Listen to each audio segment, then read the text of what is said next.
Bro is supposed to be a legendary triple S hero, right? So why are his stats absolutely in the gutter? We're talking straight up trash F and D rank skills here. But here's the craziest part. He ain't even fighting against the demons. Dude is literally throwing hands for the Demon Queen. No time to overthink this. He blitzes straight toward the general, who swings down a massive vertical slash to shut him down. Easy dodge.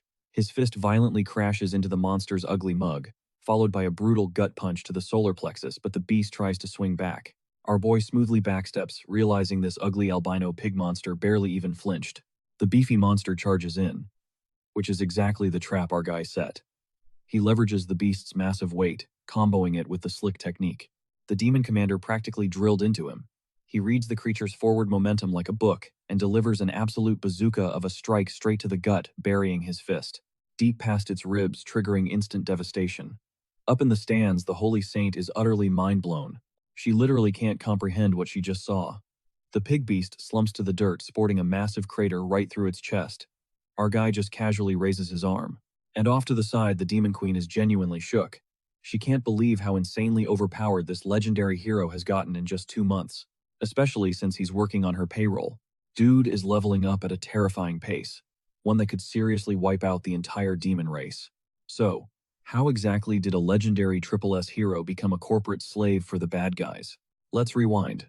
In his past life, his name was Choi Hyun-sok. He was a highly hyped MMA prospect making crazy waves. Bro came straight out of the mud, no fancy sponsored gym, no celebrity coach, just a wildly angry dude who lived to throw down.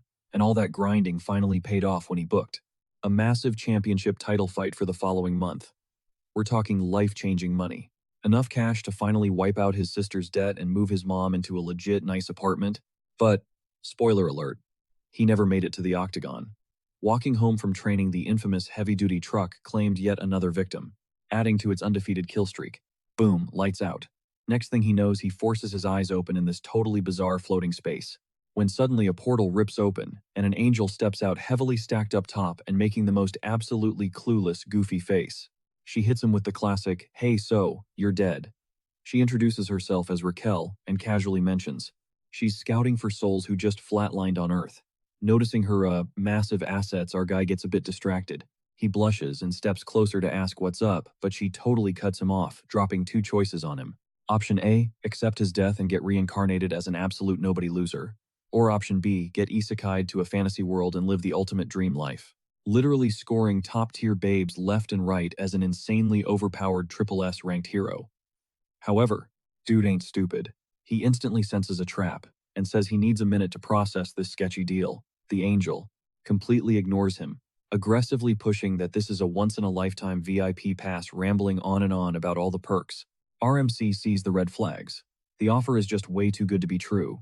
He literally just got killed off as a pro fighter, so honestly, reincarnating into a chill, peaceful NPC life sounds kind of fire right now. But she snaps her fingers, telling him to focus up because he's completely missing the point. She breaks it down for him Barney style. He'll spawn in a cozy, peaceful starter village. He'll clear some absolute joke of a tutorial quest. And then the village lord will literally hand over his stunningly beautiful daughter so they can get married right on the spot. Choi is glaring at her, heavily suspicious, while Raquel is standing there baffled as to why he isn't instantly hyping up over the waifu drop. Getting annoyed, she pulls the ultimate bait and switch. She spins around, huffing that if he doesn't want a top-tier fantasy wife, she's out of here and he can just go respawn as a random nobody. Panicking, he yells at her to wait, and right on cue, she drops a bomb on him. If he rejects this VIP package, there's a massive chance he won't even respawn as a human. Hearing that horrifying detail, Bro throws away his pride, literally latches onto her ankle and desperately shouts that he's in. The stacked angel smugly asks him to repeat that for her, and he shamelessly begs, screaming that he wants to be the overpowered hero who bags the village lord's gorgeous daughter, smirking at her victory. She flashes a grin and says they're starting the transfer immediately. Our boy is tripping out, wait, like, right this second. And she just casually shrugs, saying there's 0 point in standing around wasting time. Freaking out, he demands she actually explain the rules before aggressively yeeting him into another dimension, with absolutely 0 prep. But it's way too late. A blinding magic circle swallows him whole, and she casually radios her angel dispatch team, confirming the payload was successfully isekai'd. Cut to our muscular MC. He blacks out entirely, only to jolt awake to the sound of some random voice, commanding him to open his eyes. Groggy and confused, he thought to himself, "Is this my new father-in-law, the village chief? The guy that gorgeous little angel was hyping up. The dude with the drop-dead gorgeous daughter." For a split second, it actually felt like things were going exactly to plan, until a brutal sucker punch slammed straight into his gut, ripping him wide awake. Pissed off, Choi snapped back, growling, "Bro, do you have a death wish or something?" But the words choked in his throat. The thing standing over him wasn't human. It wore a massive horned boar skull, roaring at our guy for slacking off inside the slave quarters. Completely, utterly confused, he froze. Was this total freak show actually the village chief Raquel was talking about? No shot. This guy looked exactly like a mid-tier boss a hero was supposed to farm for experience points. Playing it safe, he introduced himself as a literal hero. The beast just tilted its head, stepped up, and scoffed at how incredibly brain-dead modern heroes were getting. Okay, now Yoon-suk was low-key panicking that something had completely derailed, but he still desperately hoped the angel hadn't scammed him. Maybe this overgrown bacon was just his starter quest. Trying to keep his cool, he decided to strike first. But before he could even process his next move, the monster growled. "What did you just say to me?" Wasting zero time, our boy Choi launched a savage kick and screamed, "Just drop dead."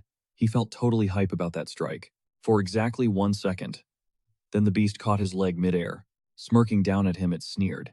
"You actually think you are a hero?" Groaning with pure exhaustion, it ranted about this endless wave of fake wannabes, wondering why they just kept spawning in.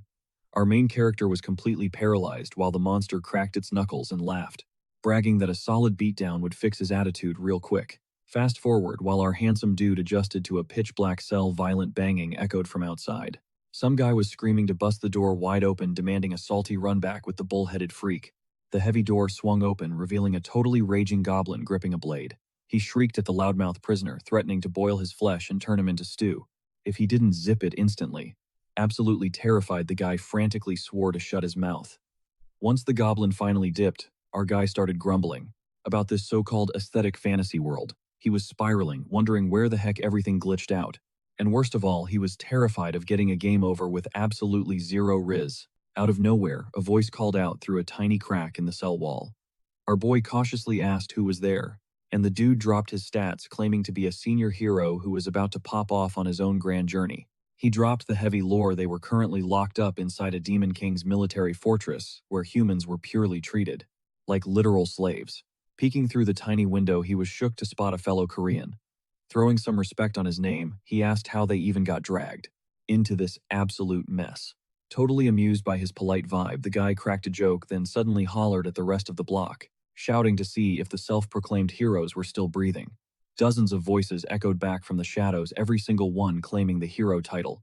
The whole dungeon was packed with unlucky souls who got hit with the exact same bad ending. Completely stunned, Hyun-suk demanded to know what the heck was actually going on. The guy casually dropped that there were at least 100 heroes rotting inside this Demon King's stronghold. He went on to explain that the massive red, bull-headed monstrosity our boy clashed with earlier was Raidrun, the absolute warden of this prison. And that screeching jailer, that was Jack, a guard notorious for being an absolute sadist. Then came the ultimate plot twist, the real reason everyone was trapped.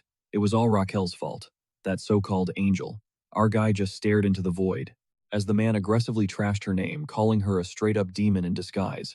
He spit venom, saying things would have been a massive win if she hadn't completely botched her job. Going full panic mode, our boy demanded answers. Weren't chosen heroes supposed to spawn in a way better starting zone than this absolute nightmare? The senior nodded. Heroes who got busted in other regions had leaked all the intel on what normal spawn points actually looked like. Normally, heroes wake up in a cozy town or a bustling city, even if they are level 1 with 0 powers. Suddenly, the puzzle pieces snapped together. The only reason he was soft-locked in this literal hell was that gorgeous little angel. He could still vividly picture her smiling face. Fast forward a few days, we cut to the 2nd Slave Squad of the 3rd Battalion under the King's brutal command. Humans were getting worked to the bone in completely backbreaking conditions, while those nasty goblin wardens hovered over them like hawks. They were literally forced to chant, "Crush the humans, devour the humans." Choi's legs were shaking from pure exhaustion, while hauling a massive log complete with a goblin riding piggyback. Finally, the quitting bell echoed through the camp, sending them all dragging back to their cages. Chilling in his cell, our MC Loki realized that being locked up beat the living hell out of manual labor. Then Raquel's promise about those VIP hero perks popped into his head, so he dropped the classic line status window. No way it actually popped up. A glowing holographic screen materialized right in front of his face. Scanning the UI, he got a quick read on his base stats and skills. He mumbled under his breath about the numbers. And his cellmate totally eavesdropped. The guy was shook to find out our boy was already rocking level 1 stamina. Choi confirmed it casually, dropping that his strength stat was sitting at 28. Flashing back to his own glory days as a champ, the dude was mind-blown. He definitely didn't expect this kid to be built different. Especially flexing stats over 30 right at level 1. The MC totally brushed it off, muttering that he was still just a chained-up slave. But his cellmate wasn't losing hope. He hyped Choi up, saying with that insane talent he could totally break out and become a legit hero. Our guy wasn't buying a word of it, and just faked falling asleep. Honestly, his brain was stuck on loop about how garbage his level was, and wondering if he could somehow exploit it to make a run for it. Later on, when his cellmate finally started snoring, Choi silently rolled out of bed and booted up the status window one more time. Two things immediately caught his eye: the mana that could unlock crazy superhuman buffs and these mysterious hero points. It clicked for him that the other trapped heroes were totally clueless about these hero points, mostly because literally nobody had ever managed to score one. Suddenly a familiar blinding flash went off, and that tiny angel spawned back in, shamelessly flexing her cute aesthetic. Flashing a teasing smirk and throwing up a playful pout, she acted like they were long-lost besties reuniting. Then she totally baited him, asking if he wanted her to leak some exclusive intel, like the actual cheat codes for those hero points. But before she could even finish her sentence, Hyun-suk snatched tiny Raquel straight out of midair. Glaring daggers at her, he straight up told her he couldn't care less about hero points, or literally anything else coming out of her mouth. Right then and there, his only goal was to humble her real quick. 1 second later, she was completely tied up and dangling from the ceiling like live bait, trying to defuse his rage. She frantically babbled that the summoning circle totally glitched out because some idiot spilled coffee on it during their break. While running her mouth, she instantly cast a soundproofing barrier so the guards wouldn't catch them. Our boy then interrogated her, asking if getting stuck with him was her punishment. She shook her head. She claimed she was officially deployed as his personal fairy, a VIP guide locked in until he completely wiped out the Demon King. Choi snapped back that his hero era was totally over, leaving the girl completely baffled. He doubled down, saying he had zero interest in fighting some Dark Lord. He just wanted a boring average life. Raquel sighed, admitting that a ton of chosen ones went through that exact same phase. But she quickly hyped up his literal triple S rank potential. He aggressively fired back that being insanely gifted didn't mean he owed the universe a single thing. He never even bought into this whole destiny nonsense anyway. Raquel tried to debate him, but he instantly shut her down. He was completely burnt out on living a life full of non-stop blood and battles. That harsh truth completely blindsided her. She totally judged him as a brainless meathead who only cared about fighting and pulling girls, and now she was low-key panicking about her own future. Back when management first assigned her as his sidekick, she threw an absolute nuclear tantrum. To her, it was a massive slap in the face for a high-tier fairy to be forced into such a trash-tier gig. But the higher-ups weren't having it. She was chained to Choi until the Demon King kicked the bucket. They lectured her that a personal fairy had to be a total ride or die for their assigned warrior, sharing every single dub and L together. No matter how hard she cried about it, they instantly teleported her straight into the demon's absolute nightmare of a fortress. Back to reality. Our guy connected the dots and realized his personal fairy literally couldn't ignore his commands, so he ordered Raquel to back his grand escape plan, and she bitterly caved in. Out of nowhere, a massive bang slammed against the iron door, and Choi instantly snatched her up, shoving her out of sight. The jailers were officially awake, screaming for the prisoners to get up. Heading into another grueling shift, Rachel the fairy groaned, muttering she could have totally ghosted everyone with her stealth magic. Even after roll call wrapped up, our boy noticed Jax, that absolute menace of a guard, just lurking outside his cell. The big-headed creep barked that Raidrun wanted him in the office ASAP. Once he stepped inside, Raidrun dropped a massive curveball. Apparently, his recent grind hadn't gone unnoticed, and Choi just stood there completely stunned while that bobble-headed goblin chilled on Raidrun's shoulders. As usual, he could barely process that this foul-smelling warden was actually handing out compliments. Raidrun confessed he totally thought Hyun-suk was just another delusional human at first, but his insane work ethic flipped the script. So, the bull-headed boss handed him a major promotion head overseer. Our MC was completely clueless about where this was going. The cell boss broke it down. Productivity was tanking, meaning they desperately needed someone to whip the humans into shape. Rachel was practically praying our boy would reject it on the spot. She kept frantically whispering in his ear to say no, eventually snapping and yelling that a true hero should never bow down. to the Demon King's officers. Both the Minotaur and Jax caught the muffled screaming, instantly demanding to know what that noise was.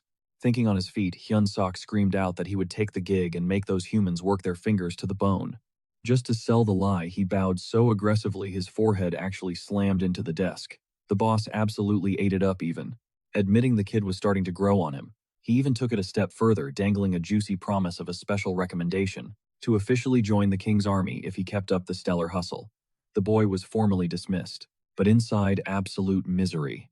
His grand escape plan was crumbling right before his eyes. Fast forward a few days.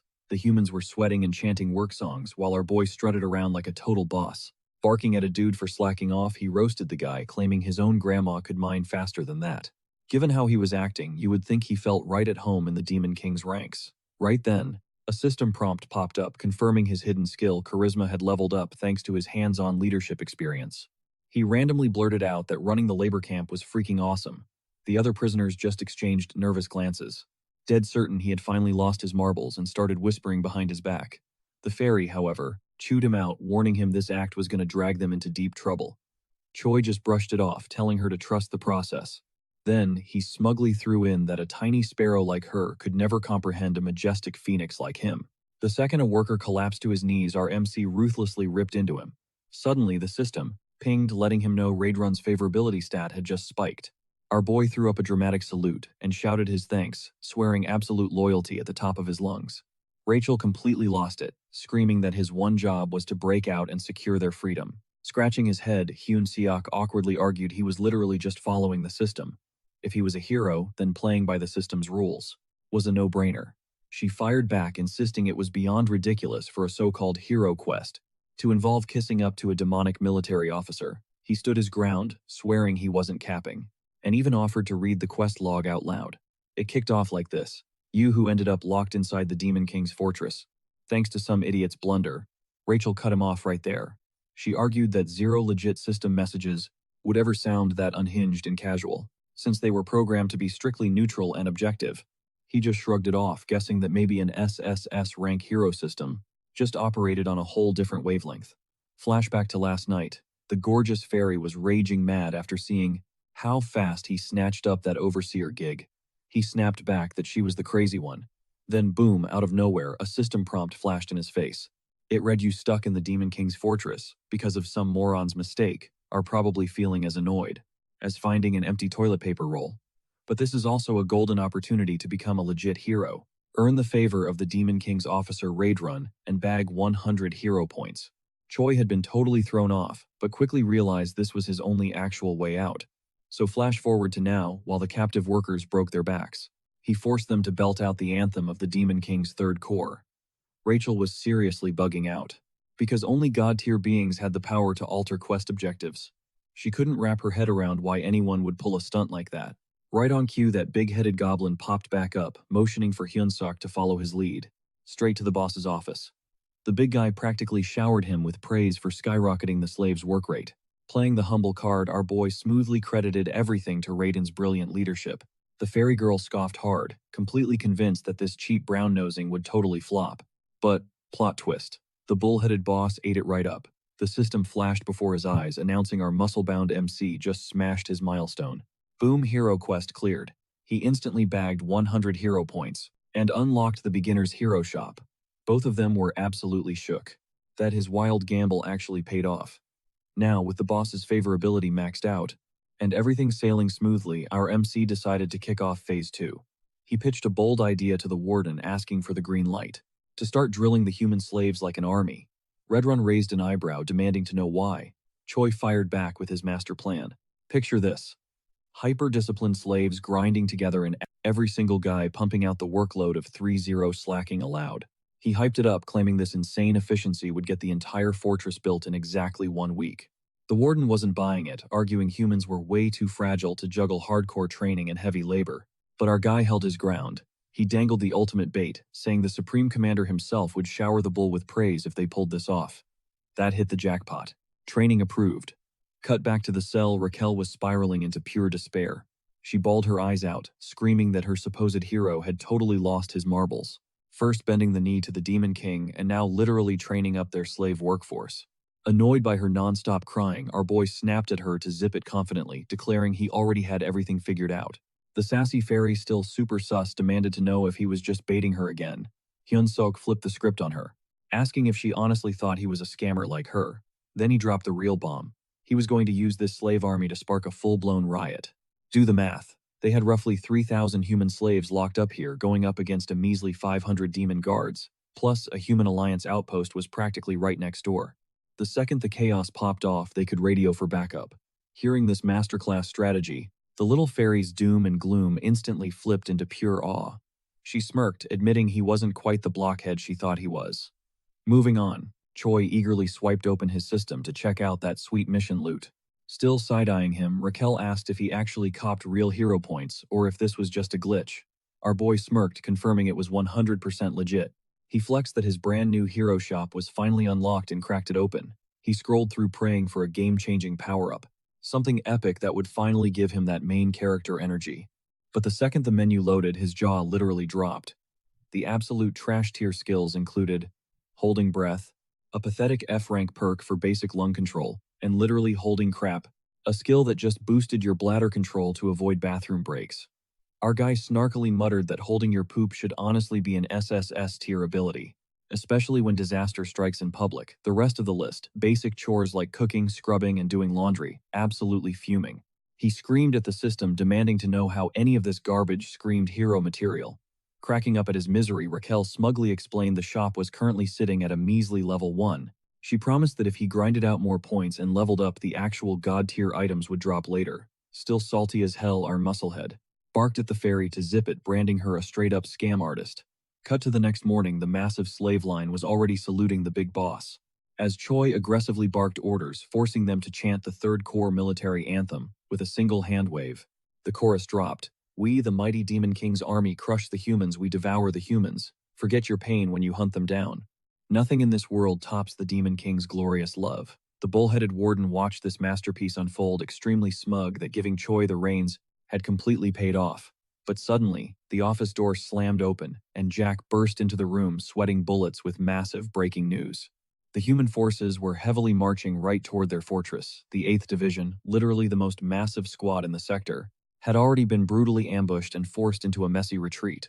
The goblin panicked, warning that if even the elite 8th Division got wiped out, it was only a countdown before those humans swarmed their gates. Despite the chaos, the warden stood ice cold. He completely got Jack's frantic urge to bail, but ordered him to hold the line. In his brain, the outcome of any war was always decided by the sheer power of supply lines and the golden rule of battle. You never, ever sacrifice a top-tier supply officer. So he casually shooed the big-headed goblin away to prep the escape, claiming he needed to deal with Hyun-sok first. Meanwhile, out in the yard, our absolute madman of an MC was screaming his lungs out at the slaves, hyping them up and roaring if they were ready to follow his command. A sudden crash echoed inside. He instantly knew. Raidrun was about to totally hijack his training session again. Glancing at his status window, his stats had crept up a tiny bit, but nowhere near enough to pull off a full-blown rebellion. Under his breath, he prayed for some insanely lucky break, like an instant crazy power-up. Boom. Before he could even finish that thought, the boss dropped right next to him, slapping his shoulder and scaring the absolute crap out of him. Choi whipped around. The boss looked super panicked. No time, he barked, his voice totally desperate. Move out with me right now. Choi tried asking where and why, but the bull-headed beast completely ignored him. At that exact second, the human commander roared at his troops to charge, completely hyped up and thinking victory was basically in the bag. Spear-wielding soldiers swarmed in, totally mowing down a bunch of goblins in their path. But then they all froze dead in their tracks. Standing there was the Red Nightmare himself, Raidrun.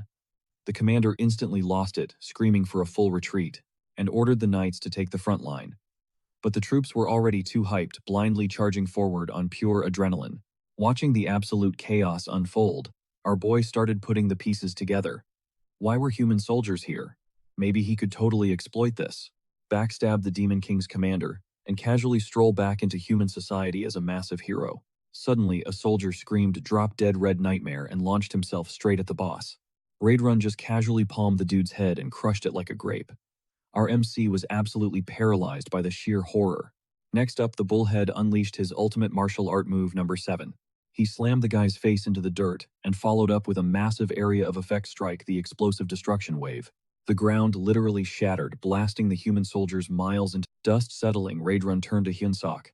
"You good, acting purely on survival instincts." Our boy threw a panicked salute, blurting out that he was totally fine and awkwardly mumbled about heading out soon. That's when it hit him who he was actually standing next to. One of the absolute most cracked fighters in the entire Demon King's army. Soon enough, humans completely locked down the area, slammed down two massive flags, and started sorting out the folks from the Mariote Kingdom and the Drasan Empire. A guard rolled up to Choi's cellmate asking if they were fighters, and the guy straight up said yes. Anyone slapped with the warrior label got dragged away from the other captives and shoved into a different zone. Then the big boss stepped up, Oliver Gremir, a bearded, red-haired duke from the Drasan Empire who ran the whole allied army. A random grunt reported that the evacuation was perfectly wrapped up, earning some praise from Oliver. The grunt also mentioned that anyone claiming to be a fighter had been officially drafted. The redhead then dropped the signal, "All units take your marks," but just a split second later, he dropped the most chilling command ever: "Wipe out every single warrior standing in front of us." Meanwhile, a carriage bumped its way through the dark forest. Inside, our boy was just sitting there, totally silent, mentally kissing his epic adventure dreams and his whole fantasy isekai life goodbye. Right across from him, Raidrun was chilling like nothing happened. The MC was low-key traumatized by how ridiculously easy the boss had slaughtered every single person chasing them. Well, at least they weren't being hunted anymore. Trying to hype him up, Raquel chimed in that massive crises always breed insane opportunities. She pushed to hit up headquarters first to scope out what the Demon King's army was actually up to. Our muscle boy super annoyed. "I just told her to shut up." Suddenly, breaking the dead silence, the bullhead grunted. Must have zoned out for a sec. He glared over and growled, "You say something." Hyunsok totally panicked, desperately lying that he was just fanboying over how insanely honored he was to ride with him. The boss actually bought it, looking super smug. He announced they were closing in on the Third Corps' main hub, telling him to get hyped. "The second we roll in, I'm officially signing you up for the Demon King's army." Our MC literally went ghost white, choking out the words "such an honor." Even Raquel was secretly freaking out. Down at the base, a guard screamed that Raidrun had returned, and the massive gates flew wide open. The boss gestured for our boy to tag along, bragging that he'd drag him straight to the commander. He hyped it up as a massive flex to meet the big boss this early, though. His stiff body language screamed the exact opposite. He then coldly warned the kid to watch his damn mouth around the commander if he wanted to keep breathing. Thinking back to that old cliche about how you can totally survive, even in a tiger's den, if you just lock in and keep your cool, he braced himself, swearing he absolutely wouldn't crack. Standing outside the commander's door, the red beast announced himself, and they were finally given the green light to enter. As the heavy doors swung open, Hyunsuk caught a woman's voice, totally thrown off, and wondering if this terrifying commander could actually pass for human. But the person chilling right in front of them was an absolute stunner, a gorgeous woman with long elf ears, razor-sharp talons, shadow-veiled eyes, and this crazy, creeping tattoo spreading down her jaw and neck. She kicked back in her throne, rocking killer stilettos and radiating absolute boss energy. "Welcome back, Raidrun," she purred with a slick smirk, teasing that he'd been hitting the gym hard. "Meet Gemis, the big boss of the Demon King's Third Corps." Our red-skinned captain fired back the ultimate riz smoothly, saying her glow-up was absolutely blinding. Meanwhile, our boy Choi was blushing hard. He was literally malfunctioning over the fact that a top-tier villain could look this flawless. Gemis flashed the Minotaur a sweet smile, totally oblivious to our guy having a full-blown internal meltdown. Sweating bullets, he debated if he needed to drop a compliment too, but before Raidrun flipped the script. He bowed his head, taking the massive L for completely failing to defend the fortress. But Gemis just waved it off like it was nothing. "The real villain here," she spat out, was the 8th Division commander. Her voice dropped freezing cold as she flexed that she really should have turned that dude's skin into a designer handbag by now. Choi literally flatlined for a second. The commander casually dropped that the 8th Division boss survived but came back a total walking joke. The crushing aura spiking off her was heavier than anything Choi had ever faced. Bro had to white-knuckle his fists just to stop his knees from knocking. Shifting gears, Gemis locked her deadly gaze onto the random human trailing behind. Raidrun quickly stepped up, hyping him as the guy from the last debrief, basically drafting him right then and there to officially join the Demon King's squad. Gemis glided over, sizing him up like a snack. "He's kind of cute," she teased, dropping that she expected high-tier stats from anyone Raidrun picked. Shaking in his boots, Hyunsok swore he'd grind to be the best, but she just scanned him up and down, brutally roasting his scrawny build, basically telling him he'd get speedrun in this army. She shot a look at the Minotaur for backup. Raidrun just nodded. Yeah, the grunts will literally devour him. Then, pitching the crazy rarity of a human drop, he begged to personally carry the rookie's training. The commander instantly vetoed that. Absolutely zero chance raid run schedule was way too VIP to waste babysitting a human. But then, the absolute Gemis glitched out. Her whole skull snapped back and bloomed open like a demonic demogorgon flower. But one absolutely stacked with razor fangs and a nightmare tongue. Our guy's jaw hit the floor as she literally shoved her entire arm down her own throat. A blink later, her pretty face snapped back like nothing happened, and she yanked out this creepy little pitch-black demon dog. She casually informed him that his new full-time gig was pet sitting. The gremlin looked fun-sized, but straight-up lethal. Meet Bobo Gemis. Cooed like a proud dog mom. Isn't he just the cutest? Meanwhile, Choi is screaming internally, trying to figure out what kind of hellspawn he was looking at, because to him it looked like a straight-up sleep paralysis demon. And bro, in Spanish the name Bobo literally means idiot, which just made this whole fever dream 10 times weirder. Raidrun locked onto the gremlin dead serious, claiming he could sense massive chaotic energy pouring out of its tiny body. The commander absolutely ate up that compliment. But Choi was still side-eyeing the beast hard, and she caught his vibe instantly. Her tone turned to ice. Got a problem with him, she threatened, practically daring him to slip up. Choi slammed the reverse gear so fast. Bro, it's an absolute honor to serve Bobo. Satisfied, she dumped the furball into his arms. She hit him with a deadly warning, do not miss mealtime. Bobo is a growing boy, and he gets insanely hangry. She then casually dropped the most toxic red flag ever, saying it's been super tough hiring new dog walkers lately, mainly because Bobo kept treating them like doggy treats. Out of nowhere, Raquel shrieked, jump-scaring the entire room. A brand new hero quest just popped up on the HUD, and she totally lost her chill. Our guy violently shushed her, completely terrified she'd wake up the demon dog. The system flashed, survive, by maxing out Bobo's affection meter and secure a better future payout. 200 hero points. Our dude was absolutely stunned. Was the system seriously forcing him to play Nintendogs with a raid boss's monster? Right on cue, the door creaked open and a crusty goblin waddled in. Tapping the doorframe, he hit Choi with a super polite hello. But internally, Choi's anxiety was peaking. Being grouped up with a basic goblin minion made him feel way less like an actual employee, and a whole lot more like premium kibble. When Choi nervously asked about the previous pet sitters, the goblin deadpanned that there weren't any left. Yeah, they were all dead. Well, that basically confirmed he was cooked. Fighting for his life, Choi asked what his actual job was, and the goblin bluntly stated his only task, becoming Bobo's personal master chef. So that's the whole deal, Choi asked. Yep, the goblin squeaked. But before the little guy could spill another word, a massive shadow swallowed him whole. Bobo was right there, literally drooling all over the goblin's head. Freaking out, the green dude death-gripped Hyunsok's leg, begging for his life, and even offering up his own lunch if Choi saved him. But our boy finally snapped. What the hell are you doing? He yelled. The goblin totally ignored him, totally convinced one of them was about to become dog food. Furious Choi literally picked the goblin up and chucked him straight at Bobo. Yeah, and it's gonna be you, he roasted. As the demon mutt geared up to pounce, Choi tossed him the goblin. The beast absolutely devoured it, gobbling the poor guy down in one bite.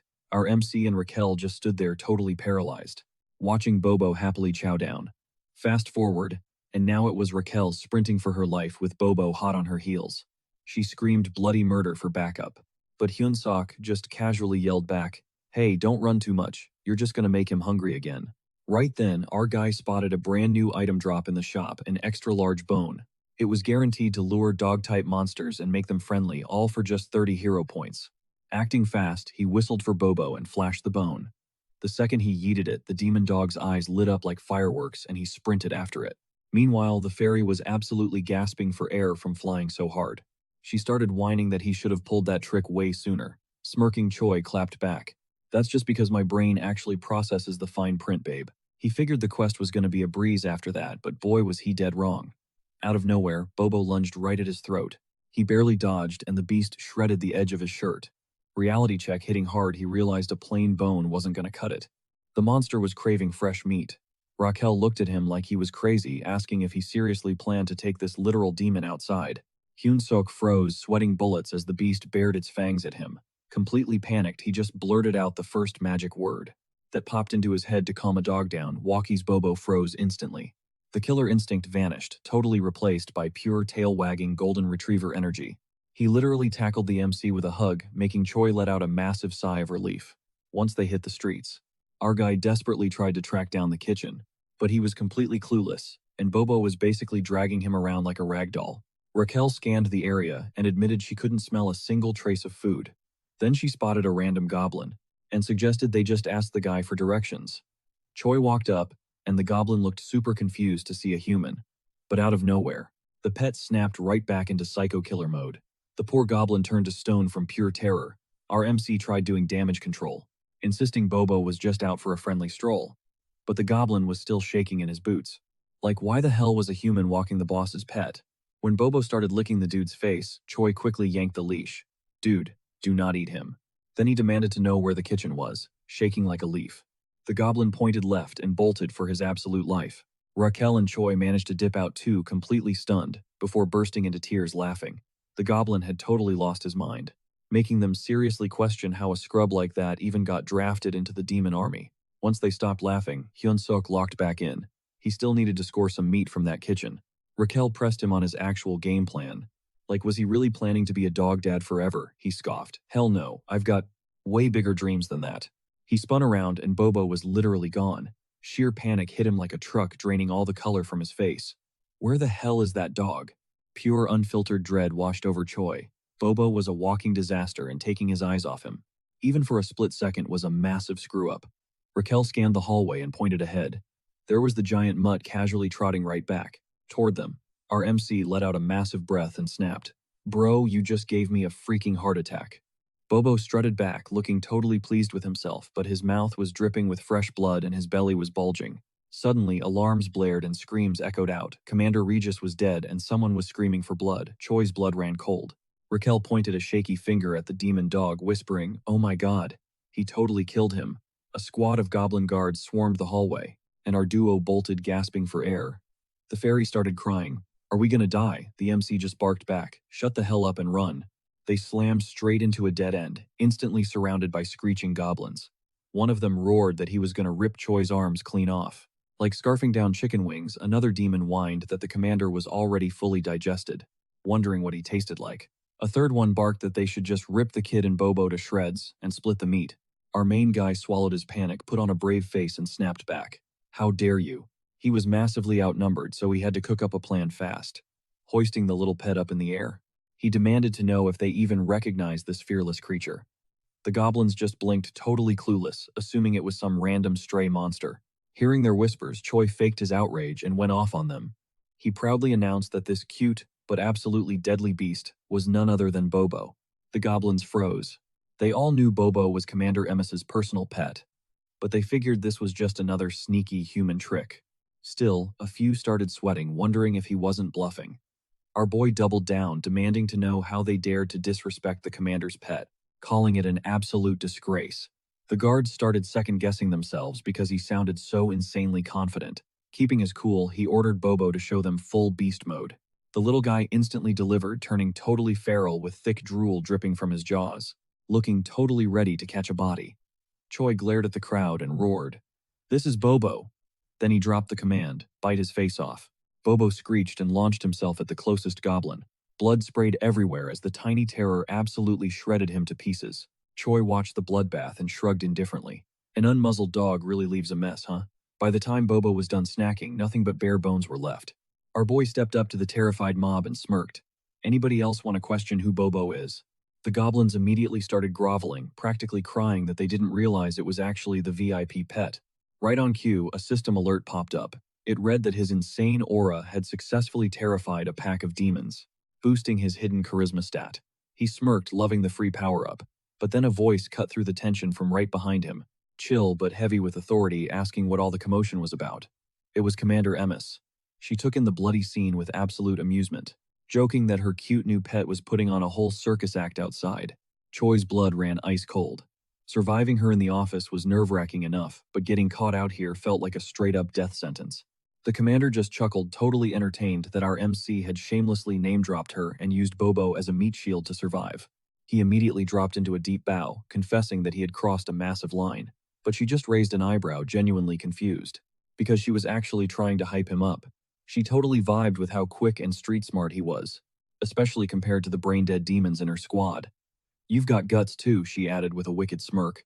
Choi awkwardly stammered out a thanks, sweating bullets because he couldn't tell if it was a legit compliment or a low-key death threat. She kept going, complaining that the demon army relied way too much on pure brawn, which always triggered brainless drama. When he nervously asked what kind of drama, she just flashed a dark smile and said he'd find out soon enough. Pivoting hard, she bluntly told him to think about becoming a top-tier executive in the demon army. Choi was shook to his core, knowing damn well he wasn't qualified for that flex. But Emmis just brushed off his panic.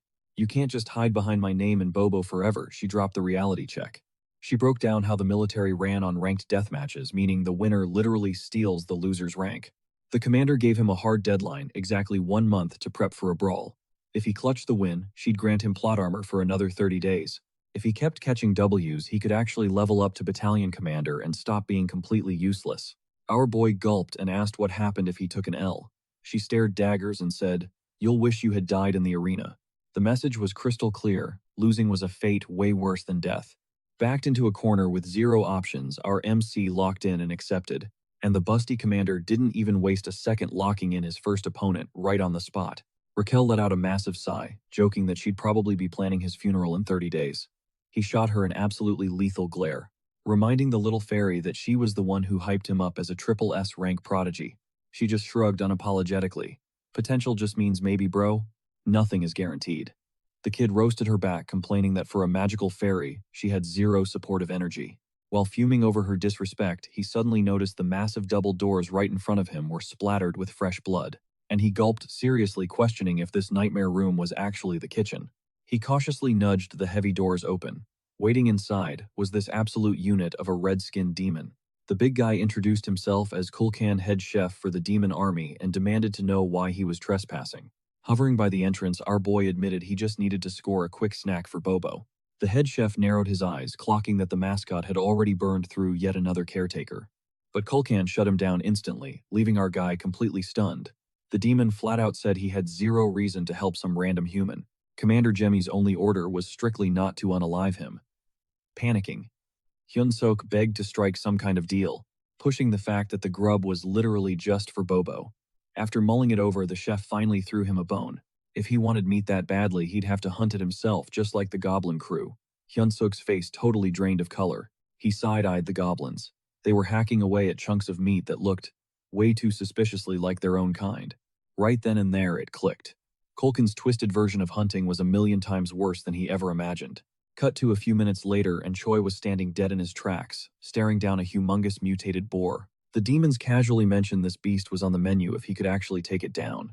He honestly just wondered how his life went downhill this fast. This exact same monster had already wrecked Morgan. They called this a hunt, but let's be real, the beast was just bulldozing through everybody. The kitchen crew screamed about getting payback for Morgan. Watching this absolute train wreck, our musclehead cracked a joke, saying it was a coin toss on who was actually getting eaten tonight. Raquel, staying totally grounded, asked for their next move, even suggesting they just ditch the place. He shook his head. Bailing wasn't an option with this massive mob swarming around, and he knew exactly how doomed they really were. He was literally about to make a run for it when the head chef roared. Our guy braced himself, thinking he was next on the chopping block, and yelled back instantly. But Kulkin threw him a curveball, saying there was no need to step up. The hunt was officially a wrap. Choi was completely shook. He thought these guys were just mindlessly throwing hands, so how did they actually flatline that thing so fast? A goblin scurried over to report the final stats to the chef: 12 dead, dozens wrecked. To our MC, those casualties were straight up insane. But the big chef literally couldn't care less. He hyped it up as a massive win and declared a quick breather before round 2. It sent shivers down his spine, seeing how little the boss gave a damn about his own dead crew. While the kitchen staff scrambled, he whispered to his fairy companion that slipping away now was completely impossible. She raised an eyebrow, asking if he was actually going to jump into the meat grinder. He shut that down with a hard, hell no. He had zero reason to risk his neck like that. But after doing the math, he realized the only way to seriously buff his stats was to grind some levels, which meant hoarding experience points. She totally vibed with his logic, but questioned how he planned to farm experience in a hellhole like this. With zero shame, Hyunsuk bluntly asked if he could just steal all the experience by simply kill-stealing and landing the final blow. Raquel nodded yes, though she totally judged him for being so incredibly toxic. That was all the confirmation he needed. He smirked, thanked her, and said it was go time. He was basically backed into a corner and desperately needed a massive power-up within 30 days. especially if Commander Jemmy wasn't bluffing about all those brutal threats. She dropped on him. Striding up to Kulkan, he boldly claimed he wanted in on the next raid, fighting alongside the fearless demon army. The giant chef just glared at him, making Choi sweat, wondering if he'd overplayed his hand. But then, a wicked grin spread across the chef's face. He actually respected the sheer audacity. Our hero, breathing a huge sigh of relief, thanked him, and buttered him up with some extra sweet talk to secure his VIP status. But then, out of nowhere, the head cook actually tossed him the reins for the entire next raid. Kulkin claimed the captain spot was the ultimate flex, in their squad minus a few special cases. Playing it totally fake humble, Choi insisted he couldn't possibly overshadow such noble demons, and warned that the kitchen crew might throw a fit. Kulkan gave zero cares and just flashed him a giant thumbs up. Their bromance got cut short when someone frantically screamed for the chef. "What's the emergency?" the boss barked. A line cook shrieked that a monster had spawned. He panicked, saying that horrible screech meant a full-blown horde was invading. Totally lost. Our MC asked if they were about to die. The chef just brushed it off casually, whining that horde meat always tasted like absolute garbage. Yanking a massive cleaver from his back, Kulkin ordered everyone to grab their weapons. They were going out to butcher this thing and add it to the menu. Hyun-suk saw his golden ticket. All he had to do was hover nearby and snipe the final kill. Raquel tossed him a buff. System notification rings out. Minor health and strength boost activated for 3 minutes. Let's go. The little fairy totally waved off his gratitude. But instead of playing nice, Choi straight up bonked her on the head, whining that she should have popped that buff way sooner. Buzzing with pure adrenaline, he sprinted into position to steal the final kill. Mid-dash, he locked in on his ultimate endgame. He pictured a drop-dead, gorgeous, blonde wifey. At least 5 kids as cute as little bunnies, and a super chill life after surviving this chaotic mess. There was zero chance he was dying as a lonely loser again, so he charged headfirst with absolutely everything he had. Choi launched himself into the air and absolutely obliterated the beast. The monster collapsed, and the second it bit the dust system notifications started flooding his vision like crazy. His jaw hit the floor. Snagging that single last hit just rocketed him up 4 entire levels. At this crazy pace, hitting level 20 in a single day was totally doable. Hype washed over him. He finally felt a real spark of hope. He was actually going to get overpowered. A little while later, a shaking cook crept up to the dead monster, hoisting up a massive meat cleaver. Before the guy could even swing, our MC completely elbowed him out of the way, casually dropping an "oops, my arm slipped." Then he busted out this unhinged villain laugh, grinning from ear to ear like an absolute maniac. From here on out, he announced every single last hit belonged to him. Time ticked by and more beasts hit the dirt. Looking totally wiped out, Raquel asked if they were finally done. Our guy just smirked, praising his little buff bot for actually pulling her weight. The mob wipe was complete, and the kitchen crew looked like they'd just finished slicing and dicing the carcasses. But doing a double take, he realized these dudes were already stuffing their faces with the raw, fresh meat. One guy was literally screaming for a bigger chunk, leaving our MC standing there utterly speechless. Hulkon caught him staring and barked. "What are you looking at?" Choi awkwardly asked if it was actually chill for the cooks to just devour the army's rations like that. The head chef just shrugged, calling it a prime job perk, especially since monster meat goes bad super fast. He pointed out that for your average foot soldier, fresh meat was a crazy rare luxury. He even confessed that scoring good grub was basically his only motivation to keep surviving out here. That sent Choi into a total mental spiral. Like, what kind of garbage perk is that? How are these guys even surviving without a labor union? Still, the redhead tossed him a slab of meat, telling him he'd earned the loot in battle. Our guy paused, staring at the raw chunk, realizing the kitchen staff literally risked their lives for this stuff. Holding his breath, he finally took a bite. It was absolutely disgusting. The heavy, gamey smell weirdly masked it a bit, but the texture was just horribly bland and rubbery. He couldn't help but think back in South Korea, literally nobody would spend a single dime on trash meat like this. And then it clicked. These chefs were putting their necks on the line for mid-tier garbage. A light bulb went off. What if he whipped up something actually delicious? In a flash, he realized he could totally win this crew over. Through their stomachs, secure their ultimate loyalty, and basically become a god-tier chef. So he instantly popped open the hero shop, completely jump-scaring Raquel. He blew his hard-earned points on 2 crucial items. F-rank cooking skill, 50 points. And some MSG magic, aka Ajinomoto, 20 points. Raquel stared at him like he was totally psychotic, roasting him for wasting precious points on literal salt. But Yunseo just brushed off her nagging. Smirking, he told her she had zero clue about the true power of MSG. Then he dramatically sprinkled it over the slab of meat, and the glow-up was instant. The aroma exploded, and suddenly this rubbery trash looked incredibly juicy and mouth-watering. Our MC felt like an absolute boss, already picturing himself reigning as the ultimate culinary god of this fantasy world. He presented the upgraded steak to Hulkan, but the big guy waved him off, claiming he was stuffed. Choi wasn't taking no for an answer, though. He aggressively hyped it up, saying he poured his entire soul into this dish, and that he'd die a happy man if the chef just took one single bite. Finally, Hulkan caved and took a chomp. Boom. The flavor hit him so intensely it literally blasted his mind straight back to his childhood. He could clearly hear his sweet mom asking if he wanted meat for dinner. The nostalgia hit him like a truck, and giant tears instantly welled up in his eyes. Fast forward, and our boy strutted away carrying a massive loot bag full of premium meat, a VIP gift from the head chef himself. Hulkan did drop a warning, though this stuff would only stay fresh for 2 days max. As soon as Choi got back to base, Bobo practically teleported over, almost giving our guy a straight-up heart attack. Panicking, Choi speed ran, tossing the meat at him. And just like that, our massive musclehead Bobo chilled out instantly. He told the little guy to go crazy, and feast, emptying every single scrap from the bag. The pet absolutely inhaled it, looking so hyped when our boy promised another feast tomorrow. That totally boosted their bond, and casually cleared the hero quest, dropping 200 hero points right into his lap. All going exactly according to our MC's master plan. Raquel peeped this and pointed out an item on his interface that could straight up buff his stats. When she asked why he was hoarding it, Choi fired back that he had zero clue how it worked, totally throwing shade at some idiots who skipped the whole tutorial phase. Unbothered, the little fairy just shrugged it off, saying it wasn't too late before dropping a crash course on bonus points. Strength amps up your pure damage. Endurance turns you into a total tank. Agility is all about that insane speed and split-second reflexes. And mana, that's your magic fuel. When he asked what the deal with charisma was, she revealed it was a secret hidden stat. You can't just cheese it with free points.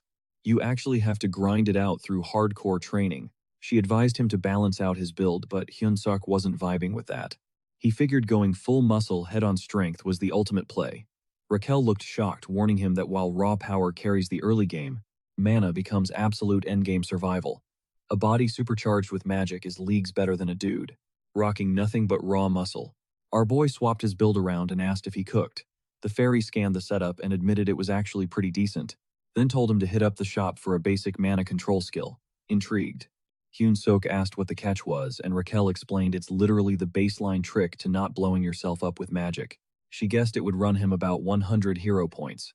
He scrolled through the shop, but it was nowhere to be found. She was totally gagged, since it's supposed to be a starter item. Annoyed, our MC muttered that he actually thought she was about to be clutch for once. Getting salty, he straight up called her dead weight. The fairy instantly got defensive, snapping back that it was literally supposed to be there. Flash forward 3 weeks, and he finally hit level 100, though the grind took way longer than he'd planned. The fairy girl pointed out that the XP curve was getting insanely steep. Choi couldn't help but wonder if any other hero was out there sweating this much, but she roasted him, saying he'd already gotten way too comfortable. Bro was flabbergasted and clapped back hard, reminding her of the literal near-death experiences he'd barely survived just that day. The fairy casually dropped that it takes most regular players like 6 solid months to even sniff level 100. Looking a little hurt, she quietly admitted she just wanted to be friends, but our main guy coldly said she brought the toxicity on herself. Suddenly, the door swung open and a goblin popped in, announcing the commander was demanding an audience. Stepping into Hemus's office, she welcomed him with this sweet smile, mentioning he was looking way healthier and way more buff, even pointing out his mana pool had practically doubled. He played it cool, saying he'd been grinding nonstop, just so he could spoil Bobo with top-tier meat every single day. But she was obsessing over his insane power scaling. She leaned in, asking if all this explosive growth was thanks to the hero's leveling system. His blood ran cold. The commander totally knew his secret identity. The only terrifying question was, how long had she known? With zero hesitation, she admitted she sniffed it out on day 1. When he asked how that was even possible, she flexed that she knew, a certain someone who was heavily obsessed with heroes. Then her tone shifted, as she asked why he thought he was summoned here. Hyunsuk started sweating, throwing out guesses about his recent brawls. She cut him off, bringing up his old promise and demanding if he actually remembered it. When our boy nodded yes, she went off on him, delivering an absolutely brutal lecture. Out of nowhere, Hemus's body ripped apart, mutating into this massive, terrifying, flower-like monstrosity. She sneered at his rapid level-ups, growling that he better fight for his life if he actually wanted to survive. To this psycho, this whole thing was just a sick game for her entertainment. It hit him like a truck. Audiences don't care about flashy moves or easy boring wins anymore. They live for those jaw-dropping plot twists. And the realization sank in. She purposely set him up against a boss he had zero chance of beating. Raquel lost her absolute mind, screaming and begging for a game plan. He quickly snapped at her to chill out and just give him one damn second to formulate a strategy. He figured his biggest brain play was stalking his opponent's stats before throwing hands. He wanted to scout the guy's raw power, but the fairy hit him with a reality check. They literally only had a name. "So how exactly are you finding him?" she asked. Our boy just smirked, saying he'd cop an item from the hero shop. Enter the combat power meter. This bad boy set him back 50 hero points. But it tracked everything: strength, stamina, agility, and mana. The master plan: scan his enemy, then spar against someone swinging at that exact same weight class. The fairy rolled her eyes, roasting him for only unlocking his brain cells when his life was on the line. Still beats being completely useless. 24/7, he clapped back. For their first test drive, they scanned Raquel. The screen flashed a solid 375. She shrugged, totally clueless if that was hyped or completely mid. "Let's scan you next," she chirped. He tossed her the gadget and waited, but the fairy just stared at it, super confused. Our boy asked what was up. She hesitated, muttering that the thing was totally busted. There was zero chance his stats were higher than hers, right? Wrong. His strength sat at 1,560. Flashing a smug grin, he teased. "You sure you're not the weak link here?" Absolutely crushed. The tiny fairy mumbled that just a month ago her power level was a whopping 10,000. Hyunsuk ignored her meltdown, pressing if the scanner was actually legit. Next up was Bobo. And bro, this crazy dog flexed an insane 47,422. Raquel looked like she wanted the ground to swallow her whole. They were literally weaker than a mutt. He just cracked up, joking that the dog's breed probably came with some overpowered stat buff. Heading outside, he started analyzing the orc squad. The puny goblins tanked at the bottom of the charts, while most of the orcs hovered around his own rank. Suddenly, someone announced Captain Volman, and the whole crew snapped a salute.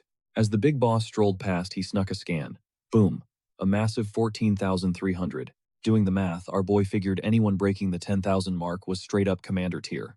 He turned to the fairy. "Is my opponent really just a platoon leader?" She nodded, dropping the name Kirkan. Word on the street, the guy was a massive pig-headed orc.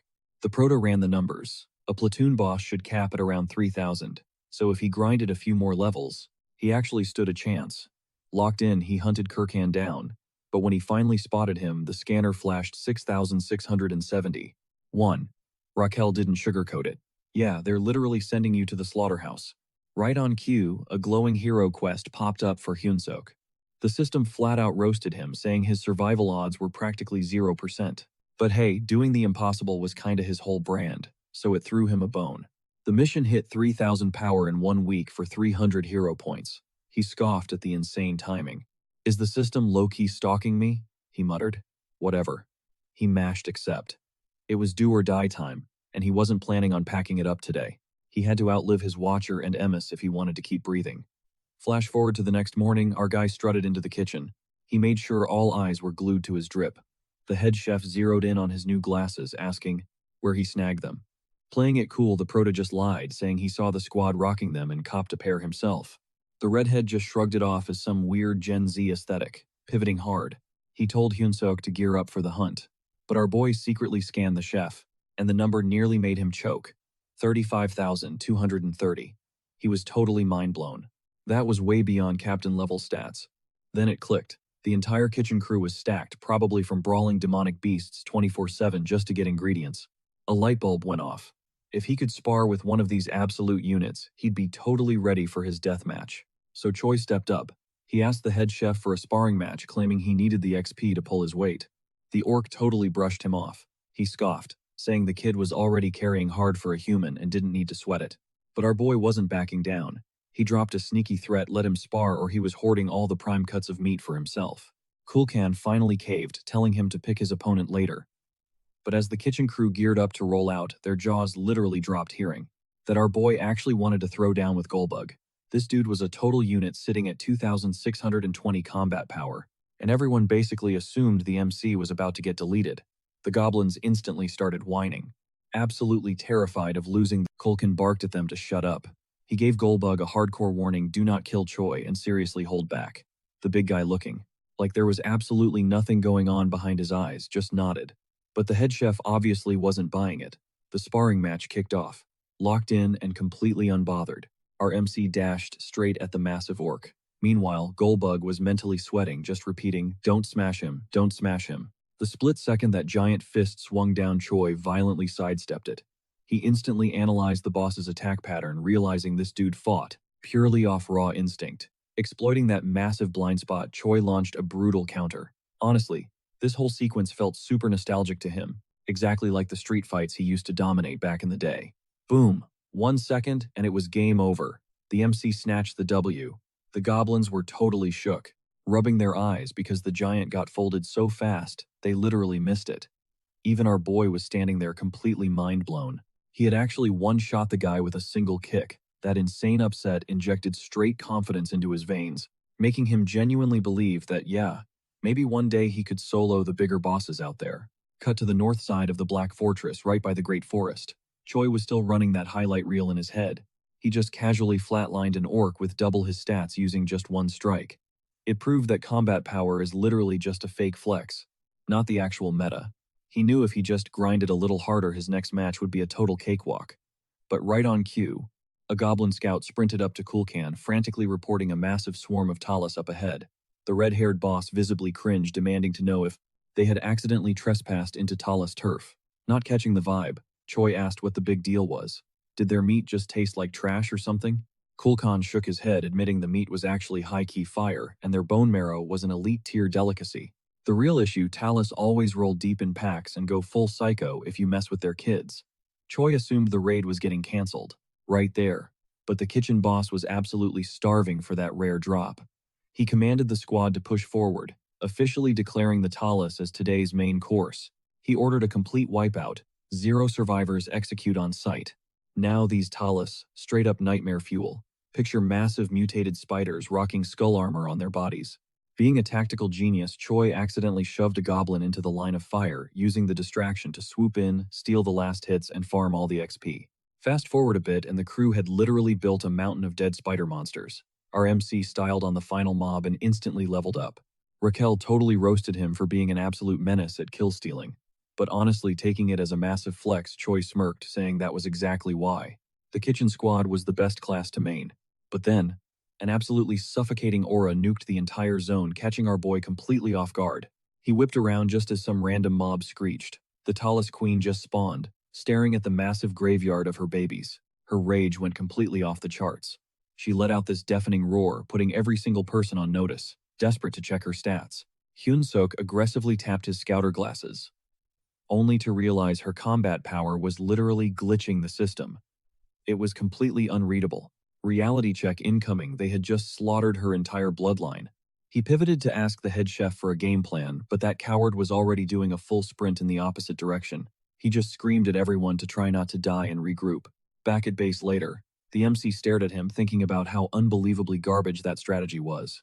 When a sickening crunch snapped his focus back, he cursed out his squad leader for dodging the raid right before a horrifying screech jolted his brain. Back to reality. Scatter run, someone yelled. The low-level goblins were already getting violently shredded to pieces by the enraged boss, whose shrieks were so ear-piercingly loud that Hyun-suk had to crush his hands over his ears just to not go deaf. Out of nowhere, Raquel screamed at him to check his six. Whipping his head around, he froze. Hundreds of Talus drones were blitzing straight at him with the queen herself. Leading the charge, Choi instantly popped his ultimate sprint, hauling absolute garbage out of there, while the background echoed with goblins screaming for their lives. He knew if he dropped his speed for even a microsecond, he was getting pack-watched. Sweating bullets, he finally spotted a random cavern up ahead, and hesitated his instinct, screaming that this might be a trap. But Raquel chimed in, swearing the zone was clear since she had already scouted it. He still didn't completely trust the fairy, but hiding in the dark definitely seemed way less suicidal than staying out in the open forest where literally anything could gank him. From the bushes, moving inside the tunnel stretched way deeper into the earth than it looked. Squinting in the dark, the MC asked if this was just naturally generated geography, but the fairy was absolutely clueless. She did point out one insanely massive red flag, though the tunnel was stupidly wide. Wide enough that even the queen spider herself could easily squeeze inside. And just as that terrifying thought gave him a 200 IQ play, his hand brushed against some nasty sticky residue dripping down the cave wall. Raquel brushed it off, swearing it wasn't a tarantula nest since the boss claimed the area was totally clear. But that gross dripping slime Hyun-suk was instantly on high alert. Sticky webs, then pulsing eggs. Major red flag. This dark cave was definitely not a safe hideout.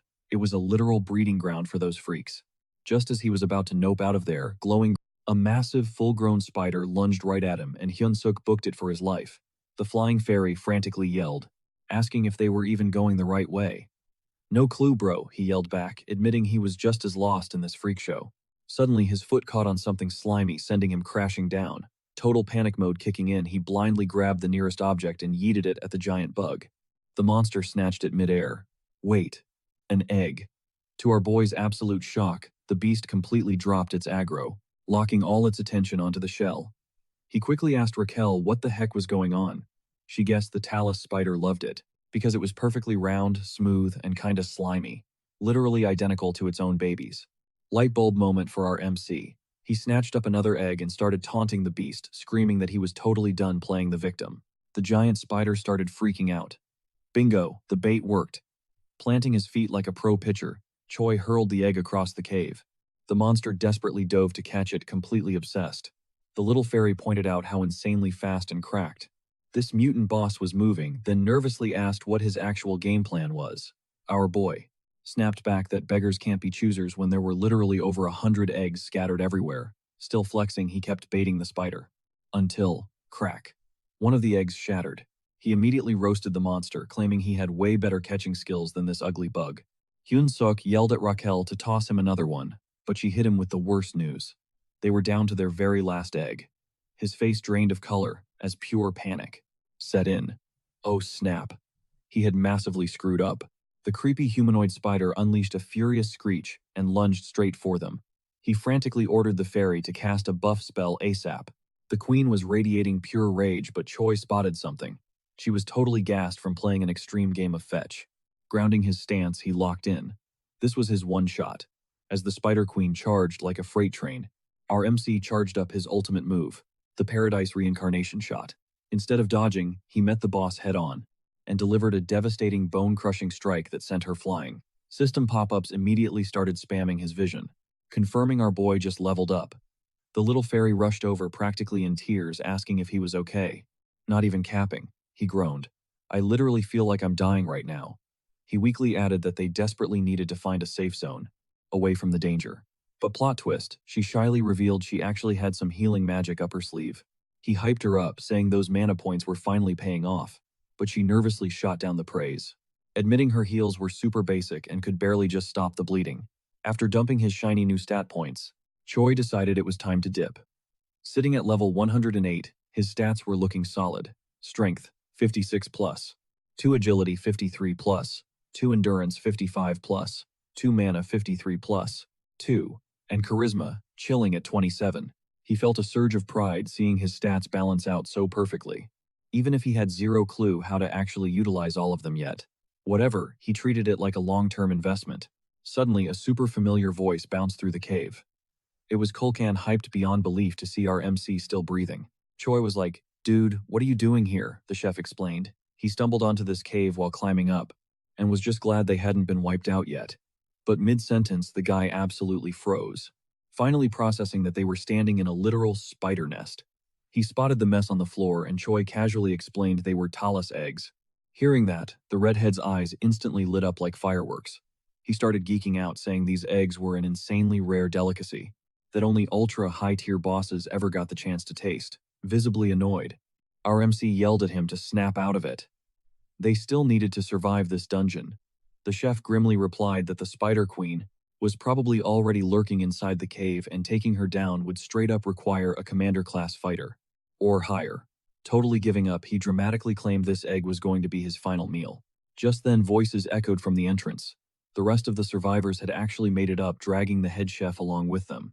He welcomed the ragtag crew, offering them a bite of the legendary egg, but Choi muttered under his breath, swearing this was not going to be his last meal, especially since he still had a 5-course feast waiting for him, cooked by his own wife. No way in hell was he dying in a trashy cave like this. Meanwhile, over at Gemis's office, a shadowy figure smirked at the commander, roasting her usual uptight vibe. Before asking if the mission was finally wrapped up, the massive bullhead dude flexed, reporting he had successfully kidnapped the next saint of the Holy Empire, exactly as ordered. Totally impressed, the queen gave him props for managing to infiltrate such an insane hardcore cult. Fast forward 3 weeks and she's out here casually petting his head, making our boy blush super hard. But knock knock. Someone ruined the vibe, and she was clearly ticked off. A goblin busted in with an emergency update about the kitchen crew out foraging. Emma's totally brushed it off at first, acting like it was just another Tuesday. But the little dude wasn't playing around. This was bad. Queen Talus had just spawned in, and the whole culinary squad, including Kulkan, MIA, or dead. When she asked about Choi, the goblin dropped the bomb. He was gone too. The bull-headed guy's Theracompley safe completely dropped the second he heard the news. Cut back to the cave. The goblins are literally stress-eating spider eggs, totally accepting their doom, and the chef is saying his final goodbyes. So our MC just smacks him upside the head. Snap out of it. The chef just stared blankly. Hyun-sok scoffed, thinking the guy was under some crazy debuff. So it was time for the secret weapon. Smirking like a boss, our protagonist whipped out his newest toy, the ultimate demonic beast encyclopedia. This bad boy held the cheat codes for literally every monster, and it cost him 50 hero points. He frantically flipped to the Talus section. Basically, it's a giant spider gang with insane leg strength. The guide exposed their weak spots for the torso and the head. Oh, and get this, their bug juice is highly flammable. Even worse, their eggs are packed with chemicals that turn them into literal C4. It also warned that the nasty webs coating the cave walls are super combustible. Casting fire magic in here was straight up suicide. Our boy locked eyes with the redhead. Can you cast fire? The guy nodded. Yeah, but only basic stuff. Just tiny fireballs. Kulkan let out a massive sigh. Just give up, man. Their armor is way too thick for that weak spark. But Hyun-sok completely ignored the negativity. Who said I'm burning the spiders? He huddled the crew up. Listen to me, we are surviving this. Think of all the epic gourmet food out there. Like those spicy spider eggs. The goblins looked totally dead inside, so he dropped the ultimate bait. If we make it out alive, I'm treating everyone to an all-you-can-eat buffet of premium S-tier monster meat. Boom, eyes lit up instantly. The chef was literally drooling frantically, begging for the game plan. Smirking at their hype, our guy broke it down. The golden rule: do not stop sprinting until you see the sky. Strategy locked. They bolted. But seconds later, a massive spider swarm blocked the path. Hyun-sok flashed the signal. Now, the kitchen boss went full pyromaniac and blasted his fire. K-boom. Half the tunnel instantly vaporized. Raquel stared at the carnage. Dude, what did you just do? He smirked. Chain reaction. The fire's racing backward, triggering all the eggs we ditched. That fireworks show will keep those creepy crawlies busy while we dip. Hyun-suk yelled at the goblin crew to focus on their footwork. If things get dicey, chuck an egg as a flashbang to stun them, but plot twist, he only had one egg left. They had to hit the exit fast. Pushing through the dark, the fairy finally spotted daylight. There, go, go, go, do not slow down. They hit the sunlight, tasting victory for exactly 2 seconds. Then, massive shadow. The Spider Queen was camping the exit. Our boy's soul left his body as this absolute raid boss blocked the escape route. Kulkan whispered in pure terror. The Queen. We're dead. It's over. But Hyun-sok wasn't folding. He noticed she was hesitating. Perfect opening. He snapped at the redhead. Lighted up, he hoisted his very last spider egg, ready to pull the pin. If this goes off, he screamed like a madman. We all turned to ash, including your precious babies. The giant boss froze, locking her dead eyes onto the egg. Choi doubled down. Move out of the way. The Queen unleashed a blood-curdling shriek. The entire squad flinched. What's the backup plan? Raquel panicked. 0 options left. Our crazy MC sparked the egg and yeeted it straight into the cave wall.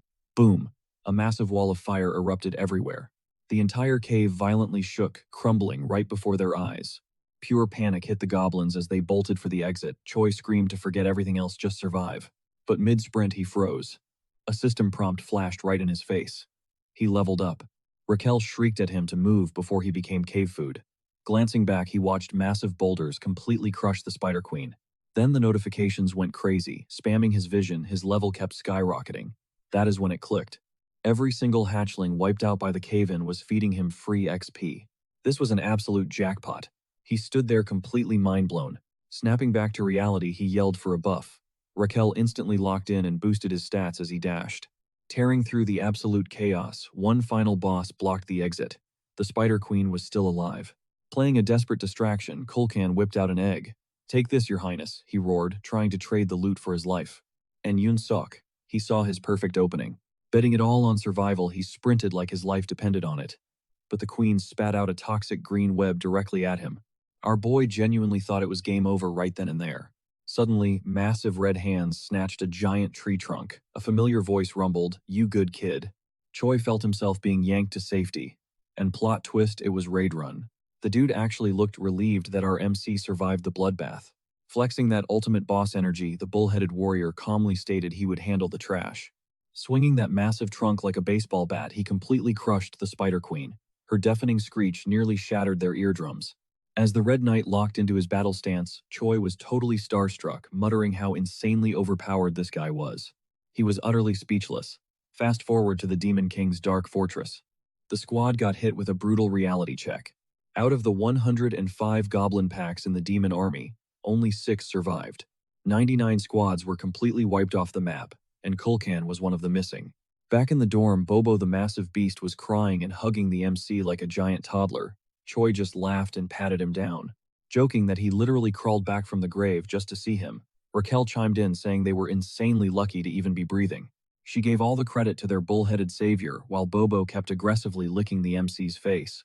Wiping the slobber off the MC told the fairy to soak up this peace while it lasts because the finals are going to be a bloodbath. When she asked what he meant by that, he dropped the bomb. The final exams were rushing right at them. Raquel hyped him up, pointing out his massive glow-up. And honestly, she was absolutely right. Thanks to that cave-in glitch, he had skyrocketed an insane 75 levels in one go. He was sitting pretty at level 200. But Raquel warned that his stats still felt way too low. He couldn't help but agree, especially when facing enemies packing over 6,000 combat power. The little fairy then hit him with a random question. If he actually hit 6,000 combat power, would that finally put him on an orc's level? He quickly shut that down, explaining that raw strength isn't just about base numbers. She totally agreed with his logic. She broke it down for him. High-tier power heavily relies on magic. Then, she dropped an ultimatum. He had to learn it. If he really wanted to throw down with those elite monsters, he needed mana. Yoon-suk sighed, saying it wasn't just a walk in the park. But she fired back, reminding him that he had already cast a spell by pure accident during a fight. Totally lost, he admitted he didn't even know he did that. Raquel awkwardly confessed that the move was so incredibly basic, calling it magic was a stretch. But that instantly sparked a realization for our MC. That weird, explosive surge of energy he felt back then was actually raw magic. But before they could dig deeper, the door violently slammed open. They both jumped out of their skin as Raidrun stormed in. The MC was super confused. Why would an absolute unit like him visit such a tiny rundown dorm? The Red Knight cut to the chase. He was here to escort him to the Grand Commander. Directly in her office. The moment they walked in, she coldly asked why the bullhead was tagging along. He smoothly replied that he had a personal favor. He wanted official permission to train the MC. Our boy was absolutely floored. He practically choked on his words, asking why. The knight simply explained that the orc, Kulkan, one squad captain, was absolutely crushing it, looking like a total lock for the battalion's second-in-command spot. At this rate, Choi was completely toast. Raidrun admitted the kid was dripping, and he genuinely wanted to see how far he could push him. He fully expected the commander to shut the idea down cold. So her actual reaction totally floored him, catching him completely off guard. Hemis greenlit the whole thing. Raidrun bowed his thanks and the queen dismissed them, brushing them off with a stack of work she still had to grind through. But right before they dipped, she called out how insanely jacked our boy had gotten since their last meetup. Sure, his crazy fast glow-up was impressive, but it secretly ticked her off since it put a massive target on Kirkin's back, so she decided to slide the orc. A little something to level the playing field. Meanwhile, a mind-blowingly massive arena that left our guy utterly speechless. Dropping his jaw at the sheer scale of the place, it finally clicked. Just how much heavy-duty respect Hemis actually had for Raidrun, peeling his eyes on the kid in dead silence. The Crimson Knight instantly clocked that Choi's body was literally overflowing with mana, but the dude was totally clueless on how to actually flex it. He had leveled up way too fast to ever nail down the basics, and with the ultimate showdown dropping in just 4 days, they were officially out of time. Deciding there was only one hardcore fix for this, he tightly clenched his massive fist, and flat-out stated that agony was just the price of getting buff. He barked at the rookie to keep his guard up, then immediately decked him straight in the jaw. Slamming face first into the dirt, our MC couldn't help but question if this absolute psycho had lost his mind. Weren't they supposed to be training? Not catching a one-way ticket to the afterlife. Choi screamed at him to quit trolling. But Big Red just coldly clapped back that he'd literally die if he didn't figure out how to mana block like yesterday, gritting his teeth. Our hero threw up his forearms to tank a brutal incoming kick, desperately backflipped to create some breathing room, then locked in and whipped out a slick counterkick of his own. The Crimson Knight instantly raised an eyebrow. Sure, his raw physical stats were totally mid, but his lightning-fast reflexes and crazy spatial awareness were easily matching a fully trained knight. Plus, he could clearly see the sheer savage fighting spirit radiating off our guy. Was absolutely no joke. It became super obvious that he wasn't just getting lucky with those dodges. The kid's raw survival instincts were off the charts, banking entirely on that insane natural talent. He threw the commander's bet right back in his face, spitting that without mana, Kirkin would absolutely mop the floor with him. He ice-coldly added that getting deleted right here was a way better look than getting publicly humiliated. Then, boom, he unleashed a devastating haymaker that sent our boy launching through the air. In that split second, reality hit hard. Raidrun wasn't capping at all. One more hit with that kind of juice and it was game over. His life literally flashed before his eyes, dreaming of a cozy wife, a white picket fence, and some adorable kids. But his crazy mentor wasn't about to let him space out. He aggressively rushed him midair, trapping our MC with two brutal choices. Either block the strike, or literally die trying. Throwing up and braced for a desperate counter. One split second later, the entire arena violently shook, as a body came crashing down like a meteor. That body, yeah, it was Choi, and the crazy impact literally cratered the solid ground beneath him. Raquel, who was just chilling nearby, looked absolutely traumatized. The hulking Minotaur casually strolled up to his busted, twitching body, inspecting the damage before calmly stating that he just triggered his mana for the very first time. He smirked, asking if our boy even realized what he did. Barely able to move a single muscle, our guy weakly threw up a shaky thumbs up, and joked that heaven had actually left him on red, answering his prayer. That totally goofy, half-dead grin on his face made Raidrun chuckle, promising him he'd bag the massive win if he kept leveling up this fast. He then yanked him up by the arm, ordering him to hold completely still so he could patch up his health.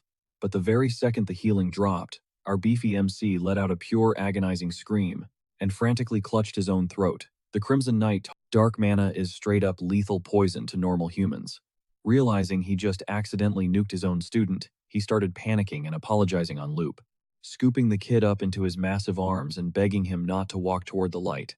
See, in this crazy universe, the magic system is basically a giant game of rock, paper, scissors.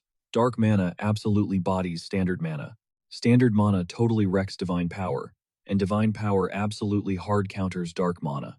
While regular mana is the default setting for humans, that spicy dark mana is strictly reserved for demons. And divine power, that belongs exclusively to the hardcore devoted holy rollers. The Church of Deusis, basically the heaviest religious hitter out there, had been waging absolute war to force every other faith into total submission. Now ruling as the untouchable divine empire of Gratran, they handpicked a single holy vessel who could literally tune into the frequency of God himself. And they worshipped her as the Holy Saintess. Deep inside the Demon King's towering fortress, rumors were swirling about the captive Saintess locked away in her room. Abelson Marriott, the literal future Saintess of the Divine Empire, was now a VIP prisoner of the demon army. Even the demons were side-eyeing her. I mean, she had not dropped a single prayer in days. It got to the point where some demons were straight up questioning if she was a total fraud. But hey, Raidrun dragged her here, and they trusted his judgment. But Abelson honestly could not care less about praying. In her eyes, chilling as a hostage, totally beat rotting away in that toxic church. Suddenly, bam, the heavy door flew open and the Red Knight came crashing in, literally carrying Choi in his arms. Abelson immediately snapped at him for crashing her room, but he completely ignored her. Instead, he just barked out an order to heal the human right now. Our boy's head was absolutely pounding. He vaguely wondered what the heck Raidrun had done to him this time. Honestly, it was almost a joke at this point. His one dying regret. The fact that the last hand he ever held belonged to some sweaty dude instead of Raquel. But when he peeled his eyes open, the very first thing he saw was a drop-dead, gorgeous girl with stunning silver hair. His brain instantly went, yep, I definitely just died again and spawned in some random fantasy world. Our protagonist instantly started throwing a tantrum, swearing he would never ever forgive that stupid angel for doing this to him. He literally screamed that he would rather become a lonely archmage before hitting 30 than go through this absolute nightmare again. Then he started absolutely flaming Raquel, calling her a two-faced demon cosplaying as an angel, and cursed her to suffer for all eternity. And then he dropped one final unhinged demand. If that shiny angel seriously expected him to play hero again, she needed to lock it down and marry him first. Abelson just stared blankly at him, calling him straight up pathetic. Choi's eyes snapped wide open in pure shock. Overflowing with relief to see him awake, Raidrun excitedly grabbed him right by the collar. Still totally out of it, our guy had zero clue what was even happening before Raidrun yanked him into a massive bear hug.